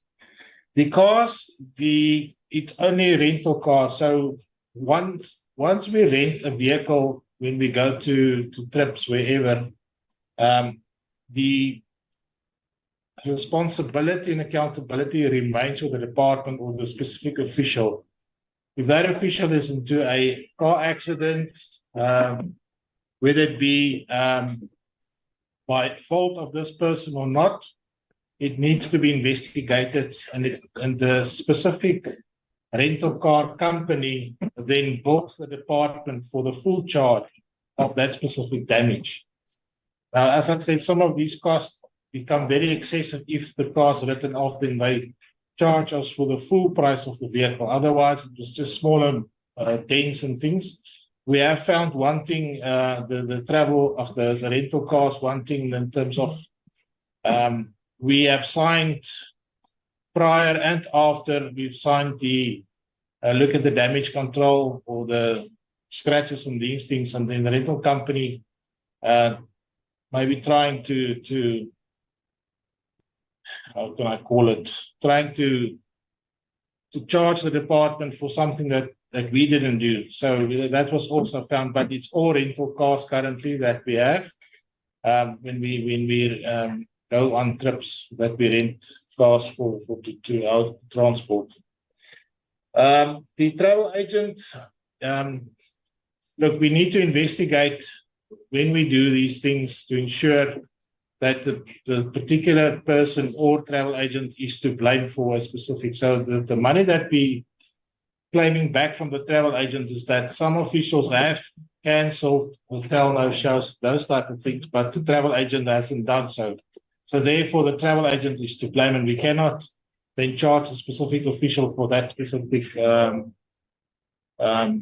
incident in terms of this. That's why we need to get this money back from the travel agent. I think those are the questions. Thank you, Chair. Maureen? Thank you, Minister. Thank you, honorable members. I'm going to respond on question regarding non-achievement of social security policy. As Mr. Buthelezi has indicated, that policy takes longer due to externalities, including obtaining SIA certification, which sometimes takes longer than expected, or in other cases, obtaining certification from OSLA. So we thought we would be able to do those in the second quarter. However, we only got the certification in the end of the second quarter and in the middle of the third quarter. And following that, however, the other question was, how is the department going to ensure that we are able to meet those targets? I'm glad to report that indeed in the fourth quarter, we have already presented the draft policies to the technical working group on the 12th of March, and on the 27th of March, we'll be going to the cluster for basic income support proposal, for maternal support proposal, as well as the integration of children's grants to services for proposals. So we will be able to meet the target. I need to explain that with the on social security, it does not only depend on the department, it also depends on National Treasury, because most of them involve a lot of financial resources. So we also need to engage with National Treasury. So sometimes this engagement, because of the amount that would be requested for a particular provision, it takes longer than expected. Thank you. Thank you, Mr. Mchipane. Thank you very much. Isabella? Thank you very much, Mr. Mchipane. Good morning or good afternoon. Good afternoon, Chair. Honorable members, I'm going to speak to, I think, 3 areas. The first one is about the BSSP, which is a request that we should give members the posting report. We'll do so. The second one is about anti-gangsterism and why have we not prioritized Western Cape when it has got high rate of gangsterism. Chairperson, we requested Western Cape that we should come and implement the program, but we were told by Western Cape that they already have initiatives in place that are addressing the matter. And if we come, it will be only duplication. That is why in our targeting, we only have Western Cape. And the last issue is about HIV training at primary school. I think honorable member has got a point that this is very critical because children at this age are able to explore. And I must indicate that, yes, of course, as the department, programs such as you show me, which are implemented, in partnership with the Department of Basic Education, because these programs are implemented in schools and are targeting school children and are also targeting the parents, of the children. So we are implementing these programs. However, we note the limitation because we are not everywhere. We need to ensure that we upscale these programs, to even every local municipalities or because of the shortage of resources. We are partnering with our development partners and other partners nationally to ensure that we roll out these programs to reach out. But of course, also to say that we are working in partnership as a 3 department, Department of Health, Department of Basic Education, and ourselves. We are implementing integrated school health program, of which sexual reproductive health is one of the critical programs that are being implemented, which includes the issues that member has raised. Thank you, Chairperson. Okay, thanks very much. I will answer for program 5. There are some sizable number of questions that have been asked there. I think one is on the slide 8, with regards to the National Treasury pushing down the framework. They had two reasons. One was based on the budget. Second one was that it was overtaken by the development of a national strategy and advising us that let's rather develop a sustainable livelihood strategy rather than developing a framework. The other questions were in relation to the linking and the quotas. Now, if here there are quotas. On quarter 2, it was 14, quarter 3, it was 17. But the issue of the linking, we can't report it on a quarterly because you do a lot of preparations to link that we requested that it should just become an annual target that we report once. And I think you will see in the APP, it must be only once because it takes a lot. You can't link in a quarter in 3 months. You need to do a lot of work and then check whether they are linked, whatever opportunities that are there, what comes up. It's supposed to be just once, which means it just become a cumulative figure that we do once in a year. There was a question with regard to provision of food. Food is provided in a variety of areas, but I think the department has got a role to provide access through the CNDCs. CNDCs are the organizations, NPOs that are funded to provide cooked meals to people that comes and eat in the CNDCs. And it's not about the food parcels or any other things. The other question was in relation to the sustainable livelihood opportunities. This is the same as what happens in the EPWP. People are identified, trained in a variety of areas. Others becomes entrepreneurs. That's an opportunity. Others are linked to employment. That's another opportunity. Others becomes a farmer or the gardens that they sell their food to the CNDCs. That's another opportunity. So those are the opportunities that we are talking about. There was another question in relation to the bill, NDA bill. Yes, we must also agree and accept that I think we started late to do it because there was a situational analysis that was performed in terms of if we have amended the NDA, which areas are giving us challenges that need to be amended. It took longer than what is expected. And as we complete the bill, we also have to look at whatever we are addressing. If it's on the turnaround strategy, we don't want to regulate it if it's already done. So we had to look at that strategy. The board have to approve the strategy before we finalize the bill. And I think that taking its toll and it drags out that we are behind schedule in terms of approving the bill. The last one, it's a little bit, last time when I answered this one, members were not happy, but I hope I will do justice to this one. The NPO registration and compliance monitoring is in terms of NPO Act 71 of 1997 as amended by GLA Act of 2022. It is not related to the funding at all. Is that all NPOs that require registration are supposed to be provided, and that's what we are monitoring. In terms of funding, these NPOs that we are registering is for everyone in the country, South Africa. So the funding takes place through a lot. Every department funds their own NPOs, and we can't monitor them here. We can only monitor them in terms of the compliance monitoring, in terms of their financial status that they've reported in. The issue of funding for DSD is something else. It's the issue of the funding coordination that we monitor.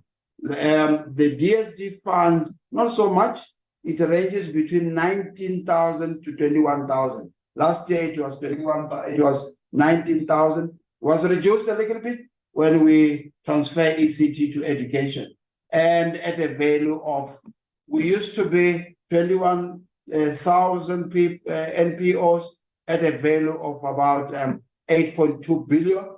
But when ECD left, we were left with 5.9 billion because some of the NPOs are doing a lot of ECD. We are now just 6 billion per annum, funding 19,000 NPOs in all 9 provinces, and which is something else that we have in there. That is something that we coordinate how provinces fund, because we have a policy which is called this NPO sector funding policy, and we guide and supervise provinces in terms of what they're supposed to do.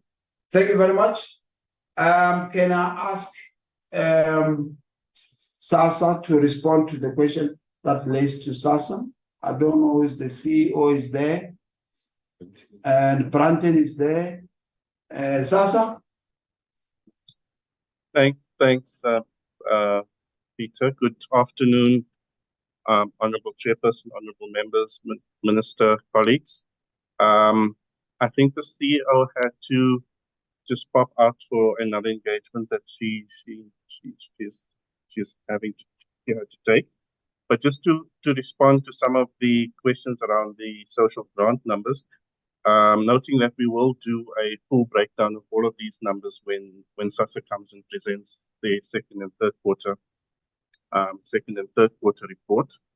But as far as we're seeing at the moment in terms of quarter 2, quarter 3, we're not seeing a slow uptake on any of the grants. We actually pretty much on the targets that we've set, including the SRD grant. The SRD grant we even above the targets, so definitely not a slow uptake. In fact, the SRD grant has been one of the fastest grants that government has ever rolled out. We've reached over 8 million people in a space of a year. If you compare that to, say, the child support grant, which we rolled out since 1998, it took us 15 years to get to 7 million people. So definitely we're not seeing slow uptake. If anything, we're seeing problems with too fast uptake on these grants, and those then point to some of the administrative challenges we're having, which is partly due to us growing very fast on this grant. Our big challenge here in the SRD grant space is we're still having quite a large challenge around payment of clients, where clients have applied for the grant, has been approved for the grant, but hasn't uploaded their banking details, or there's problems with their banking details, or they've been identified with fraud identified as possibly fraudulent, because we check with the South African Fraud Prevention Services as well. So if you're on that database, then we treat you a little bit, we take a little bit more caution before making payments to you and require you to go through further identity verifications before we release payments. So we do see results that some clients aren't necessarily responding very fast to some of those additional requests for information, and hence a slight slowness in some of the payments of the SRD grant. On the fraud side, we are picking up, as well as the honourable member says, that we've had quite a few increases in clients, new clients turning 18, applying for the grant, maybe 6 months or so after they turn 18, and then they would report there's already an application that exists for them. We are investigating this particular matter. If it is fraud, one can't necessarily at this point point it out as fraud, because first of all, it's about 100 or so cases that we've picked up. It could also be the people that's reporting the cases having applied and maybe then through changing their bank details or so forth. But again, this is something for example, if we paid you a grant, it means you had to open up a bank account. It means you had to go into a bank, you had to get yourself FICA'd, you would have your identity verified, you'd have your proof of residence and all those other things you need to do to FICA. So we have to still be trying to understand. So we're in this process, both within SASSA, within private banks, etc. Are things possibly going wrong where people are saying, we applied for a grant, we got paid into a grant that's registered into a bank account that's registered in our name at a private bank, and alleging fraud. So that is something we are actively investigating, and we are tightening up our identity verification systems as well. We're not necessarily wanting to apply it to all grant applications at the point of applications, but just those that we suspect of fraud. Otherwise, and this is always the balance one has to strike, is if you make your systems too rigid to try and completely rule out any form of fraud creeping through, you make it difficult for those genuine applicants as well to apply for the grant. So one has to find the right balance. I don't think fraud at the moment is a very high proportion of any of our grants in that space. I do believe we are getting the balance right, and where we do pick up fraud, we do actively investigate that. Thanks, honourable members. I think that was all the questions related to the grant space. Noting again that we will give a full breakdown of each grant and expenditure on each grant when SASSA comes and does their full presentation. But at the moment, we are on pace according to the targets that we've set for the year. Thanks. Thank you very much, Department. Now, I don't see any other hands from my gadget, meaning that you have... Who's that? Pauline? Yes, Chairperson, I just want to find out from the Department of Social Development, or SASSA. Remember the last time the Minister also spoke about it, because I asked the question in the meeting. I'm not sure if it's relevant to this meeting, or are they just going to look into this thing? The foster care grant, and the SASSA grant for children, it falls away when they are 18 years old, and a lot of times they are not in grade 12, they're in grade 10 or grade 11. And then these people are struggling because these children don't have any income. Is the department looking at that? Because even the Minister mentioned the last time in the meeting that they are looking at that. So I'm just inquiring, are they looking at that thing? Because we do get a lot of questions about that. Thank you, Chairperson. Okay. Thank you, Pauline. Alex? Thank you, Chairperson. Just two follow-up questions. Is it with regard to the NDA? Just clarity. So the turnaround strategy is still not approved by the board, and if so, why not? What is the status of the board? What is the holdup? And then on those social security policies, and I acknowledge that it's multiple steps. But is there, and with any, planning and project management, there is still a estimated date for completion. So what is the estimated date for implementation of policies? And then, Chairperson, I appreciate that SASSA will still come back to us with the presentation, hopefully, before we rise. And then the request would just be that when they do, in the interest of time now, when SASSA does come to us with that presentation, if it can please then answer my questions about the child support top-up grant that was not answered here, but then also, Chairperson, to just respond when it comes to the gap when children age out of the child support grant and are still in school, and they need to now take up what is now going to be the 370 grant. What support does government, whether it be education or SASSA or DSD, actually give those children? Because let's be honest, Chairperson, those children, some of those children's parents are not going to be taking them to go open up bank accounts. They are sometimes on their own in these situations, and that 350 will make a world of difference for them to continue staying in school. So just what assistance is SASSA offering these children? And they know there are the child support grandchildren who are still in school. What support are we giving them to go and get this 350?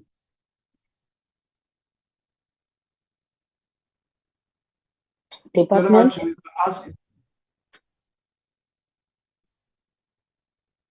Yeah, I wanted to say we can answer the questions. The quickest one on the follow-up question on the NDA, the NDA board has approved the turnaround strategy. That's why now the bill must go to the clusters. Because we have looked at the strategy and already finalized, so we will need to take it to the clusters. Thank you very much. There is a question, bigger question on the first grant, and also the other questions that she raised. Maureen? Thank you, Mr. Nechipale. Honorable members, I'll start with the CSD top-up that at the end of the third quarter, the number of beneficiaries were 60,073. Those who were receiving the grant. In terms of the foster child grant and the alignment between the foster child grant and the child support grant, yes, we noted that there is work around the child support grant. We are currently developing a policy on children's grants. The reason why we did a number of reviews, we did a review of the child support grant, we also did a review of other grants for children, was for this particular purpose that we use the findings to assist us in crafting this policy. And some of the issues raised here will be dealt with when we bring the policy after we have finalized compiling this particular policy, and we will take it out for consultation. In the meantime, what happens to a beneficiary who turns 18? As we know that the COVID SRD grant is from 18 to 59. So most of these beneficiaries will apply for COVID SRD and they are eligible to receive, depending that there is no income in their bank account, because this particular grant is based on the means threshold of 624. Thanks, Mr. Nechipale. Thank you very much. I think did we answer all the questions? Yeah, no, thanks very much, Chair. Yes, the minister, I think is back. Maybe she will do the last word from the department, the honorable members and the chairperson. Over to you, Minister.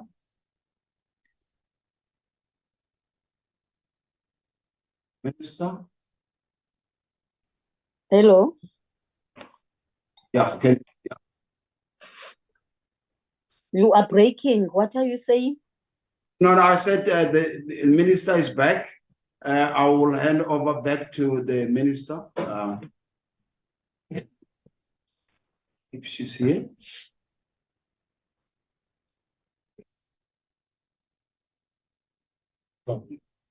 The minister, we can't hear you.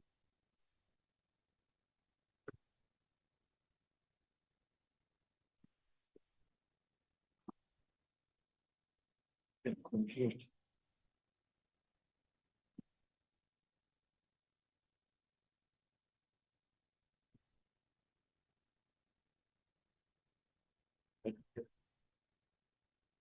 We can't hear the minister. I don't know, honorable member, you can hear the minister?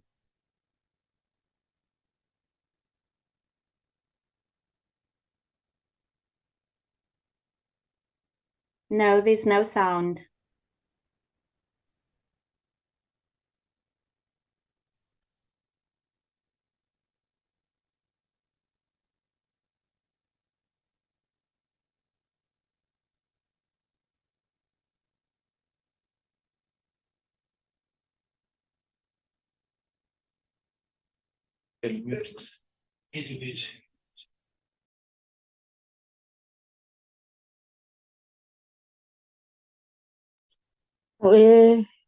Lindy? Chair? What's happening now? I don't know whether Minister umutiwe. Okay, check it. Rulani?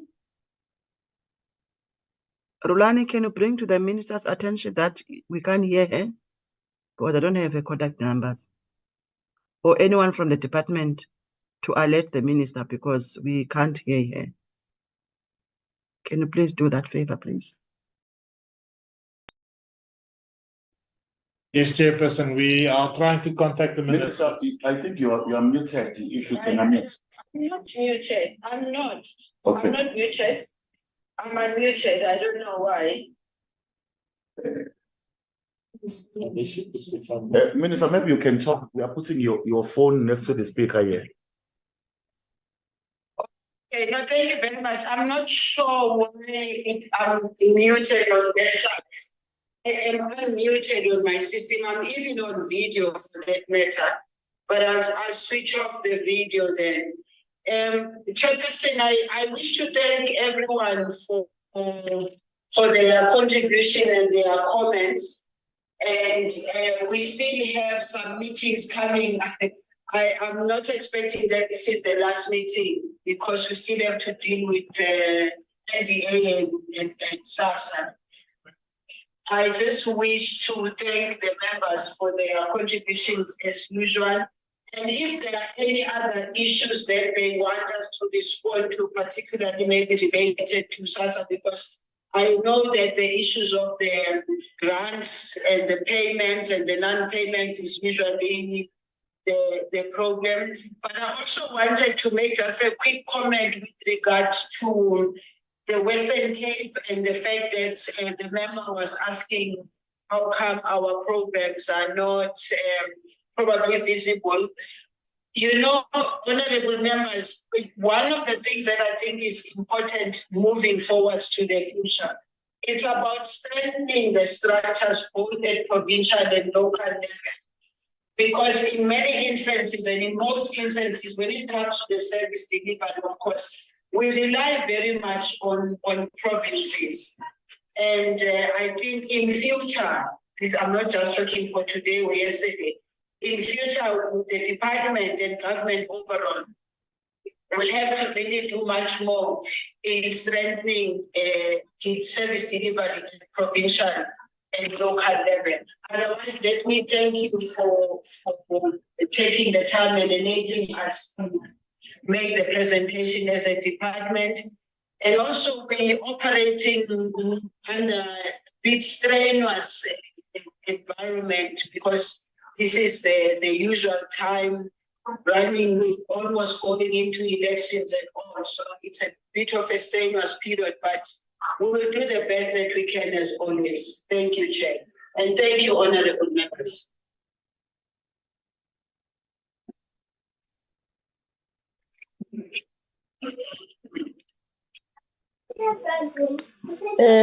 Thank you very much, Minister. I really appreciate what you have done in terms of at least even coming back to the meeting. And then let's check whether are we done then, if it is the case. Thanks ever so much to all the officials, and also thank you very much to the stakeholders. Thank you. Thank you. Lindy, what is the next item? Chair, the next item is an internal business for the committee to adopt a set of minutes, 6 sets of minutes. Okay. Let's request the officials and also the minister and stakeholders to recuse themselves and have a nice weekend. It's a weekend, and let's enjoy the Human Rights Day tomorrow. Thank you. We are excused.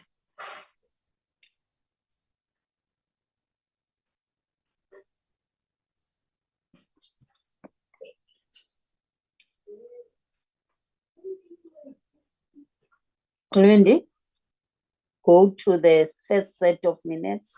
Okay, yeah, thanks very much, Chair.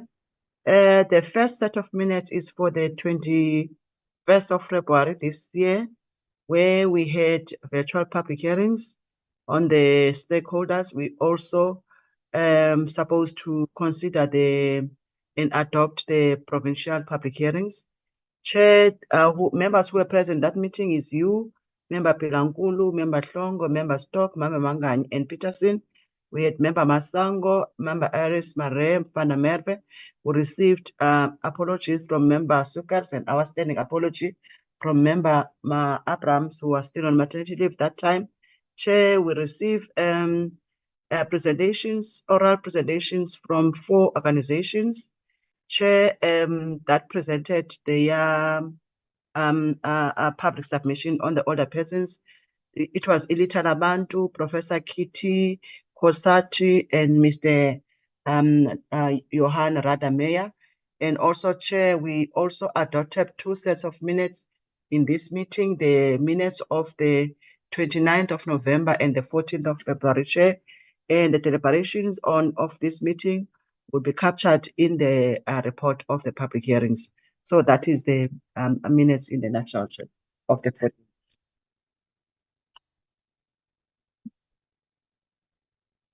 Request the mover and the seconder, Chair.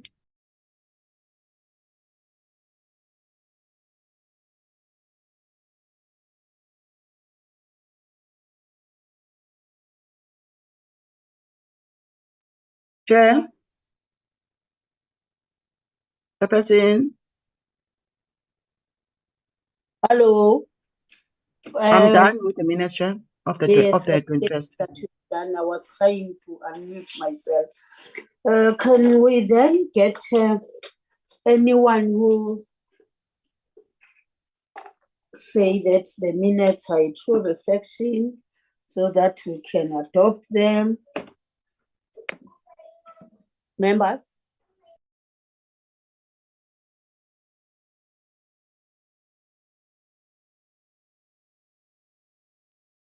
Chairperson, I move for the adoption of the minutes. Lady. Minutes have been adopted. Any seconder?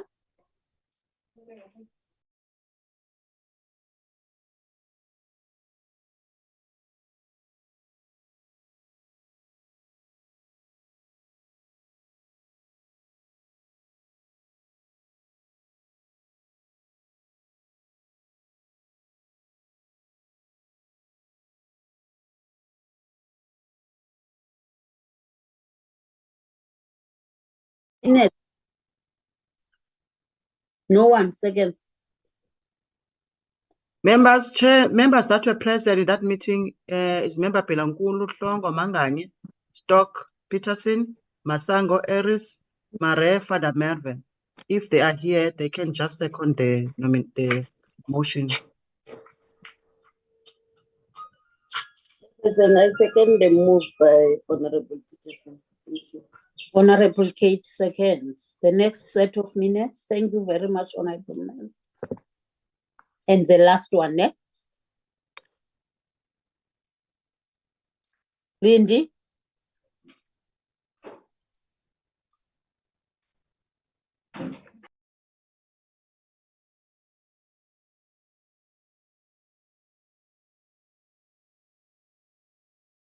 Lindy? Little bad. When's again to know? No, Chair, I'm looking for the 28th, ne? Okay.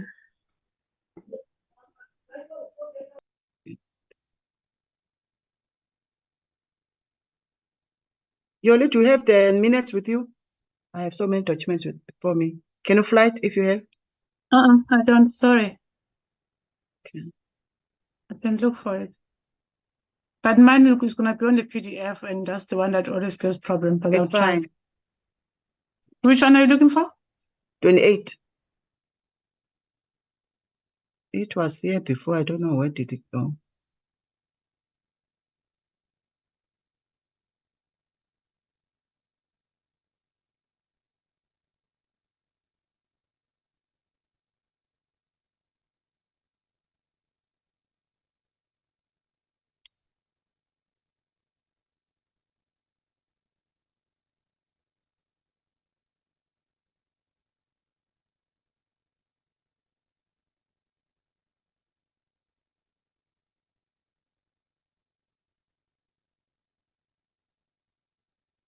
This one? Chair, I've got the minutes of the 28th of February.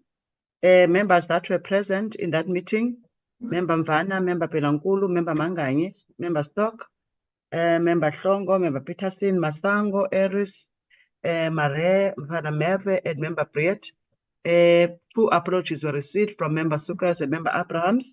Chair, the agenda for the meeting, we also had the departmental officials chair from DSD, from Department of Human Settlements and SALGA. In that meeting, we were getting responses from these 2 departments, Human Settlements and SALGA, on on issues raised during the public hearings. Chair, Chairperson, both departments, both SALGA and the Department of Human Settlements, presented the responses, Chair.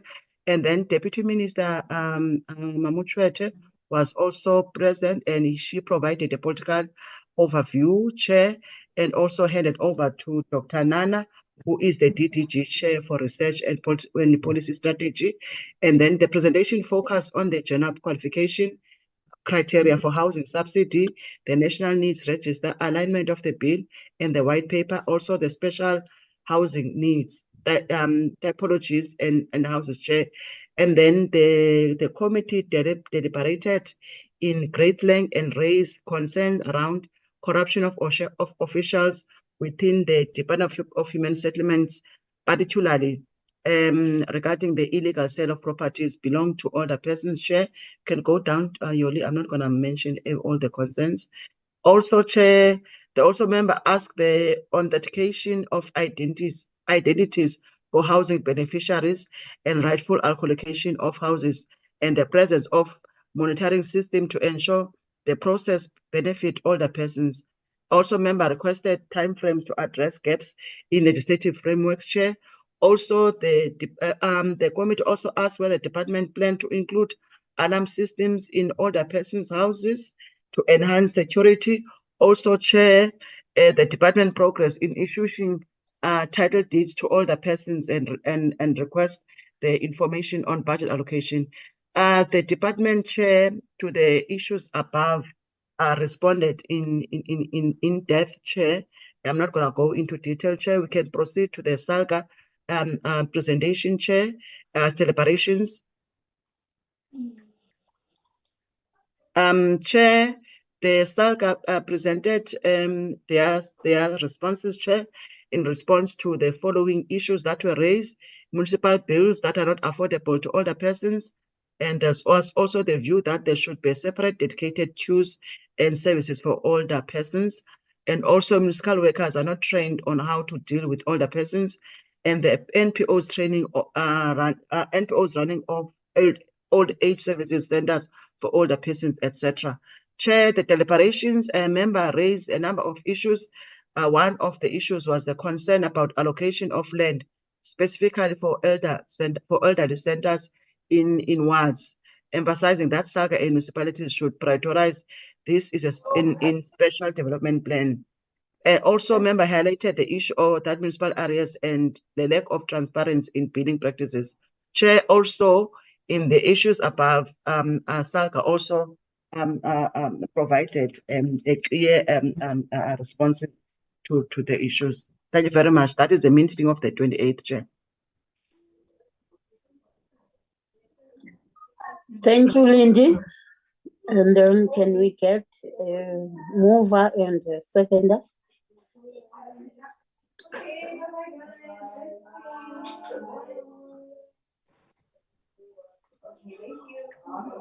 Chair. Honorable Kate. I move for the adoption of the set of minutes presented on the 28th of February by SALGA and the Department of Human Settlement. Thank you, Chair.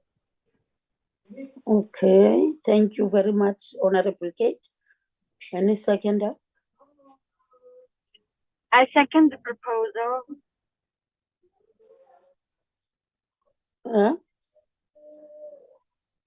Who's speaking? I second the proposal, Chair Peterson.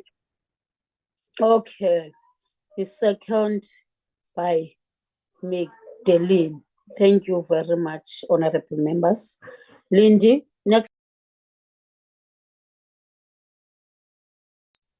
Lindy, next item. Adopted by Honorable Bilangulu, seconded by Honorable Magdalene. Chair, the next set of minutes is the 6th of March. Will you please flight them and read them? Okay, Chair. And then the 6th of March, Chair, members that were present, Member Mvana, Bilangulu, Manganye, Stock, Hlongo, Peterson, Masango, Iris, Fanamerve, Briette, and then apologies from Sukars as well as from Abrahams. Chair, we also had departmental officials. This meeting, we were scheduled to get a presentation from the Department of Justice and Constitutional Development responding to issues raised during public hearings. Chair, an official from the department took the committee through the presentation, which highlighted the following. Can you go there? Responding to the following, Chair.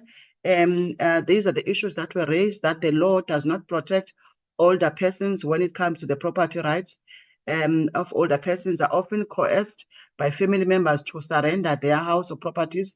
Also, older persons cannot afford legal fees associated with the transfer of assets of the deceased spouses, etc. It's Advocate Kambule who took the committee through the presentation, Chair, and then the committee deliberated and raised a number of issues. One issue amongst them is to check what measures the department has put in place to protect vulnerable older persons, specifically those with dementia, from illegal transfer of transaction of their properties.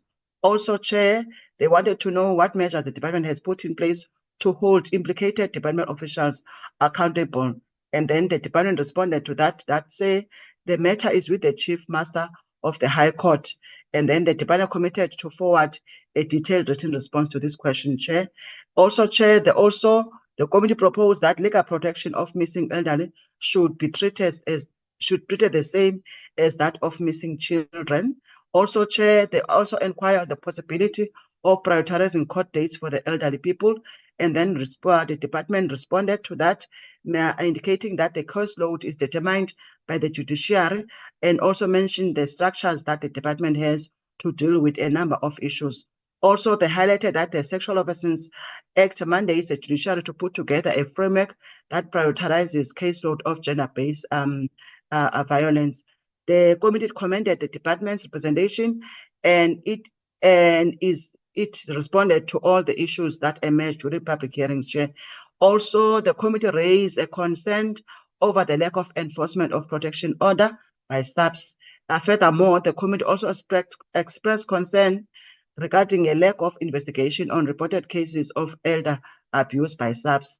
And then there was a recommendation made that the Department of Justice should consider working with SAPS to make sure that protection order are enforced, Chair. And I'll go to the responses, Yoli, just to mention one or two. Also, Chair, the response that was given regarding the protection order is that they are applied for at the court, not at police station. The Domestic Violence Act also make provision for victims to lay a criminal charge at the police station. They can then also open a protection order at the court, Chair. There's also explanation that a task team of sheriffs, SAPS, Justice College, and Justice meet bi-monthly to implement a seamless approach to comply with timelines set by the Domestic Violence Act, Chair. And the sheriffs also have a dedicated email for court orders. SAPS was also requested to develop a similar email addresses. And then training on Section 12 of the Domestic Act was provided to the clerk of the court's, Chair. I think that's the gist of the minutes on that particular day, Chair, for your consideration and adoption.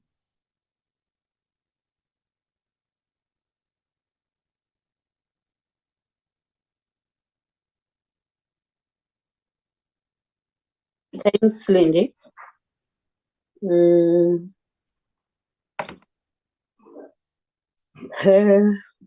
can we get someone who can adopt these minutes of the 8th of the, what is the date, 8th March? No, it's the 6th, Chair. It's the 6th. 6th March, okay. Any member?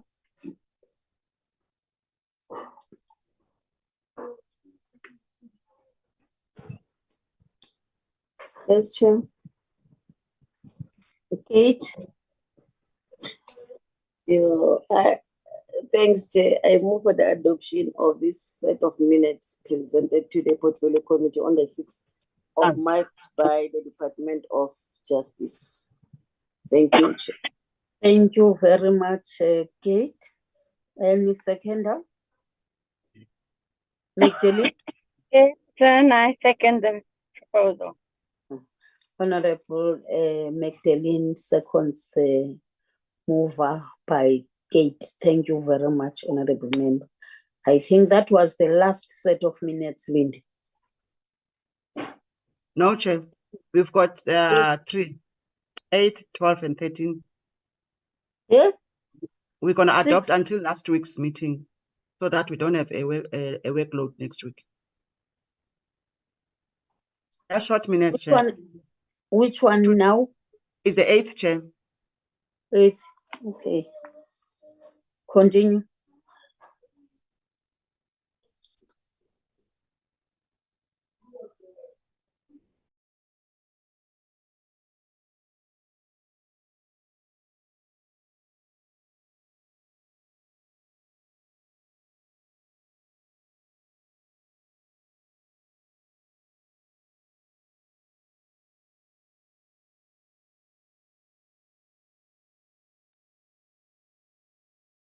Ms. Linda, I think you are muted. We can't hear you.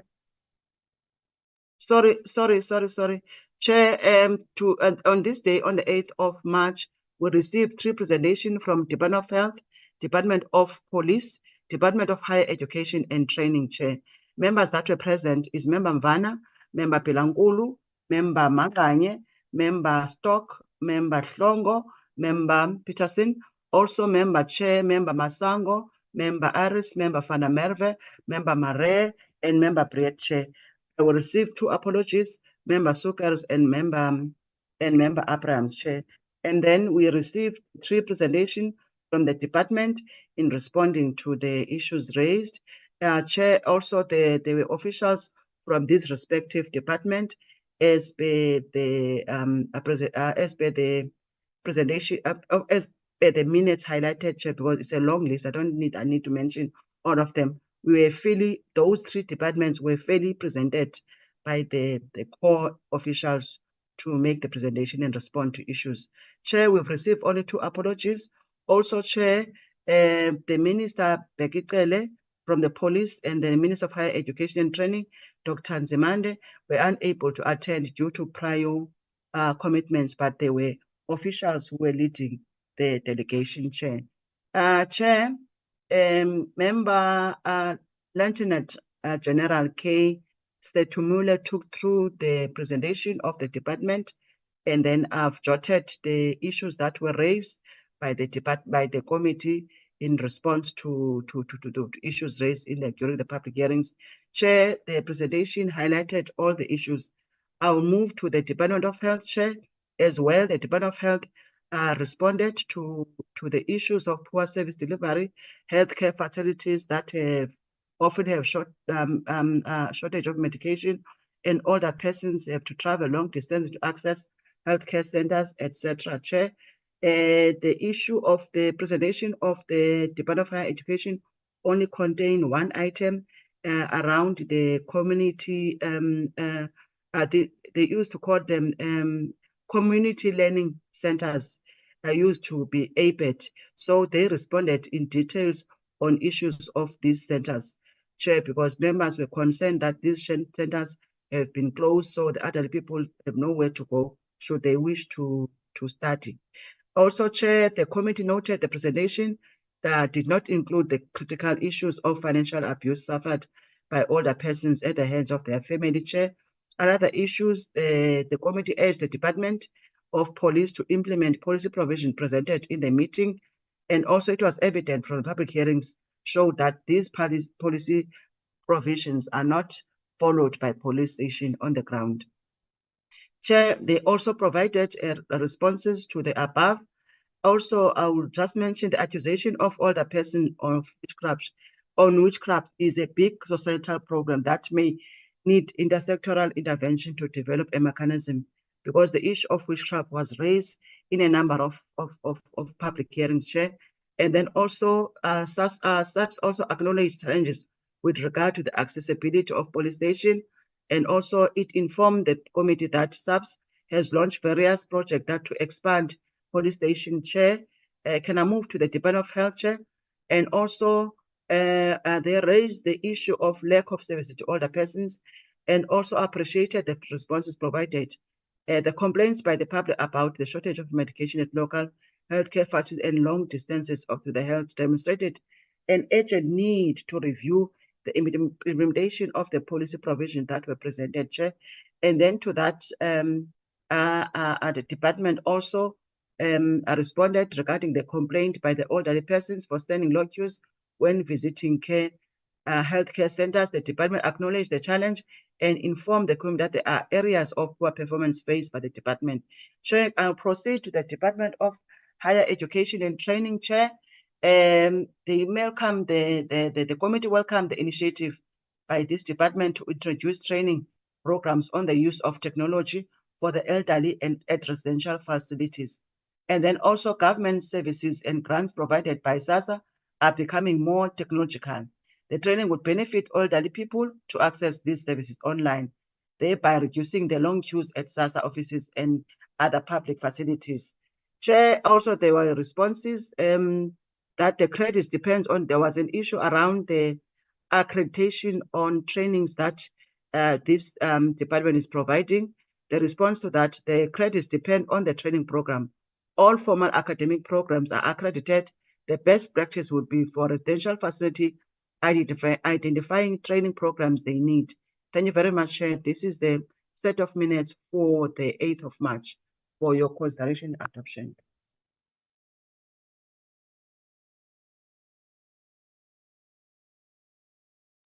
Thank you, Lindsay.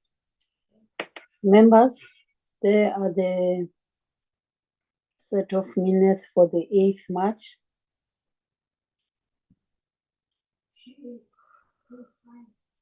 Member Peterson's hand was up, Chair.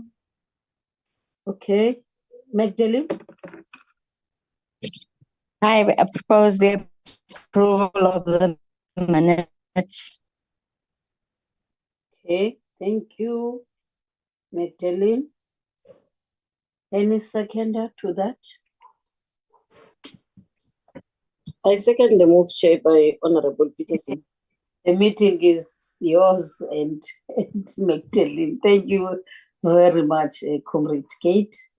Then can we move to the last set of minutes? Chair, this is the one before the last, for the 12th of March, Chair. It's just short minutes when the committee received a presentation from DST responding to the public inputs on the Older Persons Amendment Bill. Members that were present, Chair, it was Member Mvana, Member Pilankulu, Manganye, Stock, Hlongo, Peterson, Member Bram, Member Eris, Mare, and Fana Merve, Chair. Chairperson and Member Brett, Chair, we received an apology from Member Masango and Member Asuka's Chair. We had members from the department in full swing and your support team, parliamentary support staff, Chair, and we welcome everyone. And then apologies were acknowledged from Member Masango and Member Sukars, whereas from the Minister, Chair, who was out of the country, and then the ADG, Mr. Mkunu, reported that he will join the meeting later, and Daba was delegated to lead the delegation for the time being. Also, Chair, the agenda was adopted by Member Mare, moved and seconded by Member Fana Merve, Chair. Chair, the department presented the responses to the public issues, and then the presentation was led by Advocate Chochisa, who also mentioned the issue of issues that raised during the public that were not gazetted. So also the national is that it would be unprofessional to address those matters that were not gazetted, as many people would have expressed different views, Chair. Also, after that, Chair, he was giving a legal perspective on the issues, and then he handed over to the chief director, our civil, to take through to the responses as presented by the public during the public hearings, as well as from the virtual public hearings that took place on the 21st of February. Chair, due to time constraints, the committee was unable to deliberate on the presentation, and they resolved that it should submit written questions to the secretary to forward them to the department.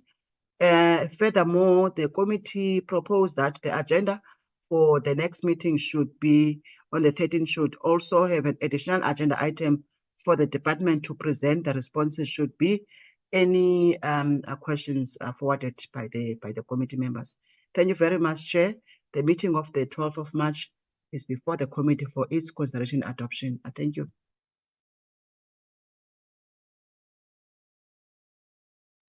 Thank you, Lindy. Can we get a member who will adopt the minutes of the 12th? Ne? Chair, is the 12th. Comrade Meki.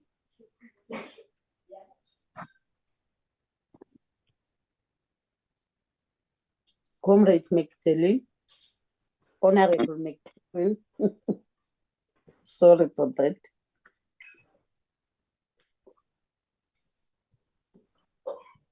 Honorable Kate. Chairperson, Yes. I move for the adoption of the set of minutes of the 12th of March and all the proposals by the committee presented you. by DSD. Thank you. Thank you, Comrade, Honorable Kate. Can we get any second? Magdalene, are you still in a meeting? Oh.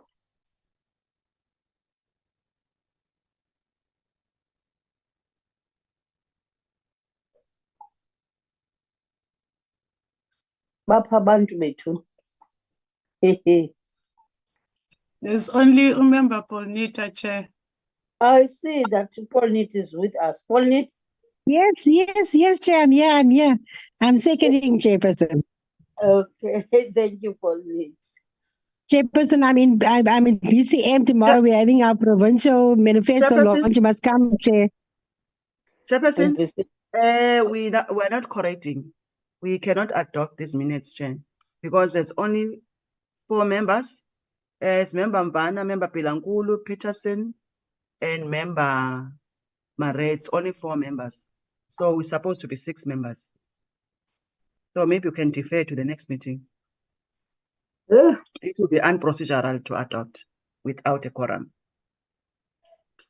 Bye. Where are they? I was looking at that. I say I was looking at that. We are. How many?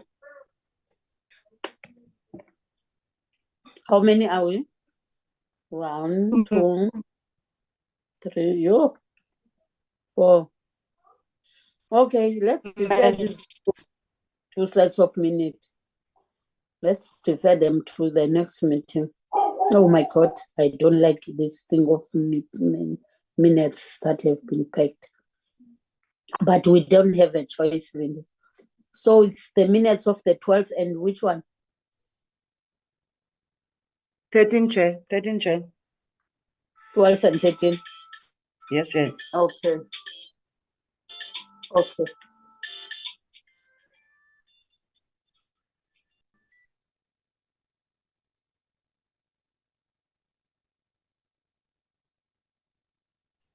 Let's then, if we have to defer these minutes, close the meeting because we're done now. Yes, Chair. Okay. Thank you, Chair. Thank you very much. Thank you. I'm load shedding here.